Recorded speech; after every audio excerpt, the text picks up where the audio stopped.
ನಮಸ್ಕಾರ, ನೀವು ಕೇಳ್ತಾ ಇದ್ದೀರಾ ಬೆಳಗಾವಿಯ ಮೊಟ್ಟ ಮೊದಲ ರೇಡಿಯೋ ಕೇಂದ್ರ ವೇಣುಧ್ವನಿ. ಇದು 90.4 FM KLE ಕನಸು. ನಿಮ್ಮೊಂದಿಗೆ ನಾನು ಮಂಜುನಾಥ್ ಪೈ. ಸ್ನೇಹಿತರೆ, ಇದು ಯೋಗ ಕುರಿತ ವಿಶೇಷ ಕಾರ್ಯಕ್ರಮ. ಇವತ್ತಿನ ಕಾರ್ಯಕ್ರಮದಲ್ಲಿ ಈ ವಿಷಯದ ಕುರಿತು ವಿವರವಾದ ಮಾಹಿತಿಯನ್ನ ಹಂಚಿಕೊಳ್ಳಲಿದ್ದಾರೆ ಕಾರ್ಯಕ್ರಮದ ಅತಿಥಿ ಶ್ರೀ ರಾಮಣ್ಣ ಹುಂಡೇಕಾರ್ ಅವರು. ಕಾರ್ಯಕ್ರಮದಲ್ಲಿ ತಮಗೆ ಸ್ವಾಗತ. ನಮಸ್ಕಾರ. ಸರ್, ಪ್ರಾರಂಭ ಮಾಡೋಕ್ಕಿಂತ ಮುಂಚೆ ತಮ್ಮ ಕಿರು ಪರಿಚಯ. ರಾಮಣ್ಣ ಹುಂಡೇಕಾರ್ ಅಂತ ತಿಳ್ಕೊಂಡ್ರು ಸರ್. ಈಗ ನಾನು ಇರೋದು ಇವಾಗ ಮೊದಲು ಇಲ್ಲೇ ಬೆಳಗಾವಿ ಸಿಟಿಗೇನೆ ರಿಟೈರ್ಡ್ ಆದ ಸರ್. ಒಟ್ಟು 32 ವರ್ಷ ಸರ್ವಿಸ್ ಮಾಡಿ ದೈಹಿಕ ಶಿಕ್ಷಕ ಅಂತ ಕೆಲಸ ಮಾಡ್ತಿದ್ದೆ. ನನ್ನ 3 ಮಕ್ಕಳು ಇಲ್ಲೇನ ಓದಿ ಇದನ್ನ ಮಾಡ್ಕೊಂಡದ್ದು. ಆಮೇಲೆ ಈಗಾಗಲೇ ಒಬ್ಬ ಮಗ ಇಲ್ಲೇ ಅಟ್ಯಾಚ್ ಅದಾನ್ರಿ, KL ಒಳಗೆ ಇರ್ತಾನೆ. ಆಮೇಲೆ ನಾನು ಇನ್ನೊಬ್ಬ ಮಗಳು MBBS ಕೂಡ ಇಲ್ಲೇ ಮುಗಿಸಿದ್ಲು ತಮ್ಮ KL ಇದ್ರೊಳಗನ. ಆಮೇಲೆ ಈಗ ಆಸ್ಟ್ರೇಲಿಯಾಕ್ಕೆ ಜಾಬ್ ಮಾಡ್ತಾಳೆ. ಆಮೇಲೆ ಇನ್ನೊಬ್ಬ ಮಗ ಪ್ರಿನ್ಸಿಪಾಲ್ ಅದಾನ ಸರ್ ಯಾದಗಿರಿಗೆ. ಒಟ್ಟು 3 ಮಕ್ಕಳು ತಮ್ಮ KL ಒಳಗೆ ಒಳ್ಳೆ ಸಂಪರ್ಕ ಇಟ್ಕೊಂಡು ಇಲ್ಲೇನ ಮುಗಿಸ್ಕೊಂಡು ಹೋಗಿ ತಾವು ಒಂದು ಸೆಟ್ ಆಗ್ಯಾರ ಸರ್. ಇದು ಉತ್ತಮ. ಈ ವಿಷಯದ ಕುರಿತು ಖಂಡಿತ ಮಾತನಾಡೋಣ. ಅದಕ್ಕಿಂತ ಮುಂಚೆ ತಮ್ಮ ಬಾಲ್ಯದ ಜೀವನದ ಬಗ್ಗೆ ಸ್ವಲ್ಪ ತಿಳಿಸಿ. ಬಾಲ್ಯ ಜೀವನ ನಾವು ಗ್ರಾಮೀಣ ಪ್ರದೇಶದೊಳಗೆ ನಾವು ಪ್ರಾಥಮಿಕ ಶಿಕ್ಷಣ ಮುಗಿತು ಸರ್ ಅಂದು. ಆಮೇಲೆ ಮಾಧ್ಯಮಿಕ ಶಿಕ್ಷಣ ಬಿಜಾಪುರದಲ್ಲಿ ಮುಗೀತು. ಆಮೇಲೆ ಕಾಲೇಜು, ಜೂನಿಯರ್ ಕಾಲೇಜು ಬಾಗಲಕೋಟೆ. ಮುಂದೆ MA ಪದವಿಯನ್ನು ಇದಕ್ಕೆ ಧಾರವಾಡಕ್ಕೆ ಮುಗಿಸ್ಕೊಂಡ್ಬಂದಿನಿ ಸರ್. ಆಮೇಲೆ 1985 ನಾನು ಅಪಾಯಿಂಟ್ಮೆಂಟ್. ಮುಂದೆ 2016 ಇಲ್ಲೇ ಬೆಳಗಾವಿ ಸಿಟಿಗೆ ರಿಟೈರ್ಡ್ ಆಗಿದೆ ಸರ್. ನಾನು ಹೈಸ್ಕೂಲ್ ಮಾಸ್ಟರ್ ಆಗಿ. ಆ ಸಂದರ್ಭದಲ್ಲಿ ವೃತ್ತಿ ಜೀವನದ ಬಗ್ಗೆ ಸ್ವಲ್ಪ ತಿಳಿಸಿ. ವೃತ್ತಿ ಜೀವನಗಳಂದ್ರೆ ಒಟ್ಟು ನಾನು ಸುಮಾರು ಒಂದು 25 ವರ್ಷದ ಪೂರ್ವದಲ್ಲಿ, ಅಂದ್ರೆ ನಾನು 48ನೇ ವಯಸ್ಸಿಗೆ ಯೋಗದಲ್ಲಿ ತೊಡ್ಕೊಂಡೆ. ನಾನು ದೈಹಿಕ ಶಿಕ್ಷಣ ಅಂತ ಕೆಲಸ ಮಾಡ್ತಿದ್ದೆ. ಅದು ಒಂದ್ಸಲ ಏನಾಗ್ಬಿಡ್ತು ಅಂತಂದ್ರೆ, ನಾನು ವೇಟ್ ಜಾಸ್ತಿ ಆದಾಗ ಒಬ್ಬರಿಗೆ ಬ್ಲಡ್ ಕೊಡಕ್ಕೆ ಹೋಗಿದ್ದೀನಿ ಸರ್. ಬ್ಲಡ್ ಕೊಡಕ್ಕೆ ಹೋಗಿದ್ದೆ. ಅವ್ರು ಬ್ಲಡ್ ಕೊಡಕ್ಕೆ ಹೋದಾಗ ಅವ್ರು ನನಗೇನು ಹೇಳಿದ್ರು ಅಂದ್ರೆ, ಸೌದತ್ತಿ ತಾಲೂಕು ಹುಲಿಕಟ್ಟಿ ಗೌರ್ಮೆಂಟ್ ಹೈಸ್ಕೂಲ್ಕಿದ್ದೆ ಅವಾಗ. ನೀವು ತೂಕ ಜಾಸ್ತಿ ಇದೆ, ನೀವು ಇಷ್ಟಾಗಿ ತೂಕ ಬಂದದ, ನೀವು ಇನ್ನು ಸರು ರೋಗ ತವ್ರ ಮನೆ ಆಗ್ತೈತೆ ಅಂತ ತಿಳ್ಕೊಂಡು ಅವ್ರು ಡಾಕ್ಟರ್ ನಾನು ಬೈದು ಕೂಡಲೇ ನಾನು ಇವಾಗ ಏನು ಮಾಡ್ಬೇಕು ಅಂತಂದೆ, ನೀವು ಯೋಗದೊಳಗೆ ತೊಡ್ಕೊಡ್ರಿ, ಸ್ವಲ್ಪ ಆಸನ ಪ್ರಾಣಾಯಾಮ ಮಾಡ್ರಿ ಅಂತಂದ್ರು. ನಾನು ಗೊತ್ತೇ ಇರಲಿಲ್ಲ. ಅವಾಗ ನಾನೇನು ಮಾಡಿದೆ, ಹಂಗಾರೆ ಏನು ಮಾಡ್ಬೇಕು ಇದನ್ನಂತ ವಿಚಾರ ಮಾಡೋದ್ರೊಳಗೆ ನಮ್ಮಲ್ಲಿ ಕರಿಕಟ್ಟಿ ಸಾಹೇಬ್ರು ಅಂತಿದ್ರಿ, BO. ಅವ್ರು ನಮ್ಮನ್ನು ಮೀಟಿಂಗ್ ಕರೆದ್ರು. ತಾಲೂಕಿಗೆ ಇಬ್ಬರನ್ನ ಆಯ್ಕೆ ಮಾಡಿ ಬೆಂಗಳೂರಿಗೆ ಒಂದು ತಿಂಗಳು ಟ್ರೈನಿಂಗ್ ಇದನ್ನ ಯೋಗ ತರಬೇತಿ ತೊಗೊಂಡ್ಬರ್ಬೇಕು. ನಾವು ಬಂದ ತಕ್ಷಣ ಇಲ್ಲಿ ಹೈಸ್ಕೂಲ್ ಪ್ರೌಢಶಾಲೆಗಳಿಗೆ, ಆಮೇಲೆ ಶಿಕ್ಷಕರಿಗೆ, ಮಕ್ಕಳಿಗೆ ನೀವೆಲ್ಲ ಕೊಡ್ಬೇಕಂತಂದ್ರು. ತರಬೇತಿ ಕೊಡ್ಬೇಕಂದಾಗ ಆಯ್ತು ಅಂತ ನಾ ಎದ್ದು ನಿಂತೆ. ನಾನು ಬೈದು ಬಿಟ್ರು ಅವರು, ನಿನ್ನ ಮಕ ನೋಡ್ಕೊಂಡು, ನಿನ್ನ ಉಡಿ ನೋಡ್ಕೊ ಹೆಂಗದ ಅಂತ ತಿಳ್ಕೊಂಡು ಬೇಕೂಲೆ ನಾ ಮತ್ತೆ ಆಟೋಮೆಟಿಕ್ ಅಲ್ಲೇ ನಿಂತ್ಕೊಂಡ್ಬಿಟ್ಟ. ಸಾಹೇಬ್ರದ್ರ ಬೈಲ್ ಬಿಡು ಅಂತಂದು. ನನ್ನ ಪುಣ್ಯಕ್ಕೆ ಇನ್ನೊಬ್ರು ಯಾರೂ ಹೇಳಿಲ್ಲ. ಹಿಂಗಾಗಿ ನಾನು ಇನ್ನೊಬ್ಬರನ್ನ ಕರ್ಕೊಂಡು ಒಂದು ತಿಂಗಳು ತರಬೇತಿ ಪಡ್ಕೊಂಡು ಬಂದು ಸುಮಾರು ಒಂದೇ ವರ್ಷದೊಳಗೆ 14 ಕಿಲೋ ವೇಟ್ ಕಡಿಮೆ ಮಾಡ್ಕೊಂಡೆ ಸರ್. ನಾನು ಆಹಾರದ ಒಂದು ನಿಯಂತ್ರಣ ಮತ್ತು ಯೋಗದಲ್ಲಿ ತೊಡ್ಕೊಂಡು, ಅಲ್ಲಿನ ಯೋಗಕ್ಕಲ್ಲಿ ನಾಗರಾಜ್ ಗುರುಗಳು ಅಂತಿದ್ರು ಯೋಗ ಕಲ್ಸೋರು ಬೆಂಗಳೂರೊಳಗೆ. ಅವರು, ನೀವು ಏನ್ರಿ ಇದು ನಿಮ್ದು ಯಾಕೆ ಬಂದಿರಿ ನೀವು ಅಂತ ನನಗೆ ಬೈದ್ರು. ಅವ್ರು ಬೈದ್ಕೊಂಡು ನಾನು ಹಂಗೆ ಇಲ್ರಿ ಸರ್ ಅಂತ ಅಂದ್ಕೊಂಡು ಹಂಗೆ ಮಾಡಿದೆ. ಮುಂದೆ ಅದು ನಮಗೆ ಒಂದು ತಿಂಗಳ ತರಬೇತಿಯೊಳಗೆ ಎಲ್ಲ ವಿಶೇಷವಾದ ತರಬೇತಿಯನ್ನು ನಾನು ಪಡ್ಕೋಬೇಕಂತ ಒಂದು ಆಶಾಮಿಷದಿಂದ ಯೋಗದೊಳಗೆ ತೊಡ್ಕೊಂಡೆ. ಯೋಗದಿಂದ ನನಗೀಗ ಸುಮಾರು 40ಕ್ಕಿಂತ ಹೆಚ್ಚು ಶಿಬಿರಗಳನ್ನು ಮಾಡಿದ್ದೀನಿ. ಆಮೇಲೆ ಒಂದು ಪುಸ್ತಕನೂ ಬರೆದಿದ್ದೀನಿ ಸರ್. ಆಮೇಲೆ ಸುಮಾರು ಒಂದು 60ಕ್ಕಿಂತ ಹೆಚ್ಚು ಆಸನಗಳನ್ನು ಮಾಡ್ತೀನಿ. ಹಿಂಗಾಗಿ ನನಗೆ ಇವತ್ತಿಗೆ ಯಾವುದೇ ಆಸ್ಪತ್ರೆಯ ನಂಟು ಇಲ್ಲವೇ ಇಲ್ಲ. ಈಗ 71 ವರ್ಷ, ನನಗೀಗ ರಿಟೈರ್ಡ್ ಆಗಿ 11 ವರ್ಷ ಆಯ್ತು. ಅದಕ್ಕೆ ಅದು ಒಟ್ಟು ಯೋಗದೊಳಗೆ ಒಂದು ದೊಡ್ಡ ಶಕ್ತಿ ಐತೆ ಅಂತಕ್ಕಂಥದ್ದು ಒಂದು ವ್ಯವಸ್ಥೆ ನನಗೆ ಗೊತ್ತಾಗ್ಬಿಟ್ಟದ. ಅದರಿಂದ ತರಬೇತಿ ನಮ್ಮಲ್ಲಿನೂ ಬೇರೆ ಬೇರೆ ಕಡೆ ಸ್ಕೂಲ್ಗಳಿಗೂ ಆಮೇಲೆ ಟೀಚರ್ಗಳಿಗೂ ಎಲ್ಲೆಲ್ಲ ಕೊಡ್ತಾ ಇದ್ದೀನಿ. ಆಮೇಲೆ ಧರ್ಮಸ್ಥಳ ಟ್ರಸ್ಟ್ನಿಂದ ನಮ್ಗೆ ವರ್ಷ 2 ಸಲ ತರಬೇತಿಗೆ ಕರೆಸ್ತಾರೆ ಅವರು. ಮಂಡ್ಯ, ಮೈಸೂರು, ಹಾಸನ, ಬೆಂಗಳೂರು, ಕೊಡಗು, ಅನೇಕ ಬೇರೆ ಬೇರೆ ಬೇರೆ ಜಿಲ್ಲೆಗಳಿಗೆ ಹೋಗಿ ಹಳ್ಳಿಗಳಿಗೆ ಕಾರ್ಯಕರ್ತರು ಕರ್ಕೊಂಡು ನಮ್ಗೆ ಅವ್ರು ಮೊದಲು ಇದು ಮಾಡಿರ್ತಾರೆ, ತರಬೇತಿ ಇದು ಮಾಡಿ ರೆಡಿ ಮಾಡಿರ್ತಾರೆ. ನಾವು ಹೋಗಿ ಆ ಶಿಬಿರವನ್ನು ಕೊಟ್ಟು ಬರ್ತೀವಿ. ಉಚಿತ ಒಂದು ಶಿಬಿರವನ್ನು ವ್ಯವಸ್ಥೆ ಮಾಡುವಂಥದ್ದು ಒಂದು ಇದು ನನ್ನ ಜೀವನದೊಳಗೆ ಒಂದು ಅಳವಡಿಸ್ಕೊಂಡು ಒಳ್ಳೆ ಕೆಲಸ ಮಾಡ್ಬೇಕು ಅಂತ ತಿಳ್ಕೊಂಡು ನನಗೊಂದು ಆಸೆ ಆಗಿದೆ ಸರ್. ಅಂತ ಸಂದರ್ಭದಲ್ಲಿ ನಮ್ಮ ಕೇಳುಗರಲ್ಲಿಯೂ ಒಂದು ಪ್ರಶ್ನೆ ಬರುತ್ತೆ. ಯೋಗ ಅಂತ ತಕ್ಷಣ ಏನಾದರೂ ದೇಹದಲ್ಲಿ ಏನಾದರೂ ಸಮಸ್ಯೆ ಬಂದರೆ ಕೊನೆಯದಾಗಿ ಯೋಗವನ್ನ ನೋಡ್ತಾರೆ. ಅದಕ್ಕಿಂತ ಮುಂಚೆ ಇತ್ತೀಚಿನ ದಿನಗಳಲ್ಲಿ ಎಲ್ಲರೂ ಜಿಮ್ಮು ಅದು ಇದು ಅಂತ ನೋಡ್ತಿದ್ದಾರೆ. ತಾವು ಯೋಗದ ಮಾರ್ಗದಲ್ಲಿ ಬರುವಾಗ ಯಾವ ವಯಸ್ಸಿತ್ತು, ಅದ್ರ ಬಗ್ಗೆ ಸ್ವಲ್ಪ ತಿಳಿಸಿ. ನನ್ನ ವಯಸ್ಸು ಸರ್, ಈಗ ನನಗೆ ಅವಾಗ ಸುಮಾರು 46 ಇತ್ತು ಸರ್ ವಯಸ್ಸು. ಆವಾಗ ನೀವು ಪ್ರಾರಂಭ ಮಾಡಿದ್ರಿ? ಆವಾಗ ಪ್ರಾರಂಭ ಮಾಡಿ ಸರ್. ಇದರ ಮುಖಾಂತರ ನಮ್ಮ ಕೇಳುಗರಿಗೆ ಹೇಳಲಿಕ್ಕೆ ಇಷ್ಟಪಡ್ತೇನೆ ಕಿ ಯೋಗ ಮಾಡ್ಲಿಕ್ಕೆ ವಯಸ್ಸಿಲ್ಲ ಸರ್, ನಿರ್ಬಂಧಿಲ್ಲ ಸರ್. ಸುಮಾರು 11 ವರ್ಷದ ಮೇಲ್ಗಡೆ ಆಸನಗಳನ್ನ ಪ್ರಾರಂಭ ಮಾಡಬಹುದು. ಮುಂದೆ ಅವರವ್ರ ವಯಸ್ಸಿಗೆ ಅನುಗುಣವಾಗಿ, ವಯಸ್ಸಿಗೆ ತಕ್ಕಂತೆ ಮಾಡ್ತಾ ಹೋಗ್ಬೇಕು. ಕೆಲವೊಂದು ವಾತಾವರಣಕ್ಕೆ ಅನುಗುಣವಾಗಿನೂ ಮಾಡ್ಬೇಕಾಗ್ತದೆ. ಅದರಲ್ಲಿ ಆಸನಗಳನ್ನು ಮಾಡಬಹುದು, ಪ್ರಾಣಾಯಾಮಗಳನ್ನ, ಧ್ಯಾನ, ಇನ್ನಿತರ ಅನೇಕ ರೀತಿಯ ವ್ಯವಸ್ಥೆಗಳಿದಾವೆ ಸರ್. ಆದ್ರೆ ಇನ್ನೊಂದೇನಂತಂದ್ರ, ಇದು ಸಮುದ್ರ ಇದ್ದಂಗೆ ಸರ್ ಯೋಗ ಅಂದ್ರೆ. ನಾವು ಸಮುದ್ರ ದಂಡಿ ಮೇಣಿ ತಗೊಂಡು ನಮ್ಗೆ ಯೋಗದ ದಂಡಿ ಮೇಣಿ ತಗೊಂಡು ಏನಿಲ್ಲ. ಸಮುದ್ರದ ಆಳವಾಗಿ ಮುಳುಗಿದೇವು ಅಂದ್ರೆ ಅಲ್ಲಿ ಮುತ್ತು ರತ್ನಗಳು ಸಿಗ್ತಾವ ಸರ್ ಆಳದ ತಳಕ್ ಹೋದಾಗ. ಹಾಗೆ ಇದು ಯೋಗವೆಂಬ ಇದ್ರೊಳಗೆ ತೊಡ್ಕೊಂಡಿವಿ ಅಂದ್ರೆ ಮುಂದೆ ಅದೊಂದು ಯೋಗದ ಒಂದು ಒಳ್ಳೆ ಇದು ಪ್ರತಿಫಲ ಸಿಗ್ತದೆ. ಖಂಡಿತ ಸರ್, ಖಂಡಿತ. ಇದು ಯೋಗದ ಬೇರು ಕಹಿ, ಬಟ್ ಯೋಗದ ಫಲ ಸಿಹಿ ಇರ್ತದೆ ಸರ್. ಸರ್, ಅಂತ ಸಂದರ್ಭದಲ್ಲಿ ಪತಂಜಲಿ ಸ್ತೋತ್ರದ ಅವ್ರು ಒಂದು ಮಾತನ್ನ ಹೇಳಿದ, ಆ್ಯಂಡ್ ನಾವು ಯೋಗ ಅಂತ ಅಂದ್ರೆ ಎಲ್ಲ ಮುಗಿದಾದ ತಕ್ಷಣ ಕೊನೆಯಲ್ಲಿ ನೋಡು ಇದು ಯೋಗ ಅಂತ. ಈಗ ಅಂತ ಸಂದರ್ಭದಲ್ಲಿ ಅದು ಬಹಳ, ಈಗ ನೀವೇ ತಮ್ಮ ಉತ್ತರದಲ್ಲಿ ಹೇಳಿದ್ರಿ ಯೋಗದಲ್ಲಿ ಬಹಳ ಶಕ್ತಿ ಇದೆ, ಈಗ ಅದು ಇಡೀ ಪ್ರಪಂಚಕ್ಕೆ ಗೊತ್ತಾಗಿದೆ. ಅಂತ ಸಂದರ್ಭದಲ್ಲಿ ಯೋಗ ಬೆಳೆದು ಬಂದ ದಾರಿ ಅದ್ರ ಬಗ್ಗೆ ಸ್ವಲ್ಪ ತಿಳಿಸಿ. ಯೋಗ ಬೆಳೆದು ಬಂದ ದಾರಿ ಅಂದ್ರೆ ಸರ, ಪ್ರಾರಂಭದೊಳಗೆ ಅದು ಆಕ್ಚುಲಿ ಏನದಂತಂದ್ರೆ ಶಿವನು ಕುಂದ್ರುವ ಭಂಗಿಯಲ್ಲಿ ಅದರೊಳಗೆ ಒಂದು ಶಕ್ತಿ ಐತೆ ಅಂತಕ್ಕಂಥದ್ದನ್ನ ಸಿಂಧು ನಾಗರಿಕತೆಯ ಒಂದು ಕುರುಹುಗಳ ಆಧಾರದ ಮೇಲೆ ಹೇಳ್ಬೋದು ಸರ್. ಅದನ್ನ ಶಿವನ ಕುಂದ್ರು ಇದನ್ನೊಂದು ವಿಧಾನದೊಳಗೆ ನಾವು ಕೆಲವೊಂದು ಋಷಿಮುನಿಗಳು ಕುತ್ಕೊಂಡು ಕೇಸಿನ ಶಕ್ತಿ ಪಡ್ಕೊಂಡ್ರದ್ರೊಳಗೆ. ಆದ್ರೆ ಯೋಗದ ಮೂಲ ಗುರು ಅವರೇ ಶಿವನು ಅಂತಕ್ಕಂಥದ್ದು ಬಂತು. ಮುಂದೆ ಅವ್ರು ಯಾವಾಗಪ್ಪ ಅಂತಂದ್ರೆ ಕೃಷಿ ಶಕ ಪೂರ್ವ 3000 ಪೂರ್ವದಲ್ಲಿ ಶಿವನ ಭಂಗಿಯನ್ನು ಕಂಡುಕೊಂಡ್ರು. ಅವಾಗ ಕೃಷಿ ಶಕ ಪೂರ್ವ 500ರಿಂದ 2000 ಪತಂಜಲಿಯವರ ಕೆಲವೊಂದು ವಿಷಯಗಳನ್ನು ಅಳವಡಿಸ್ಕೊಂಡ್ರು.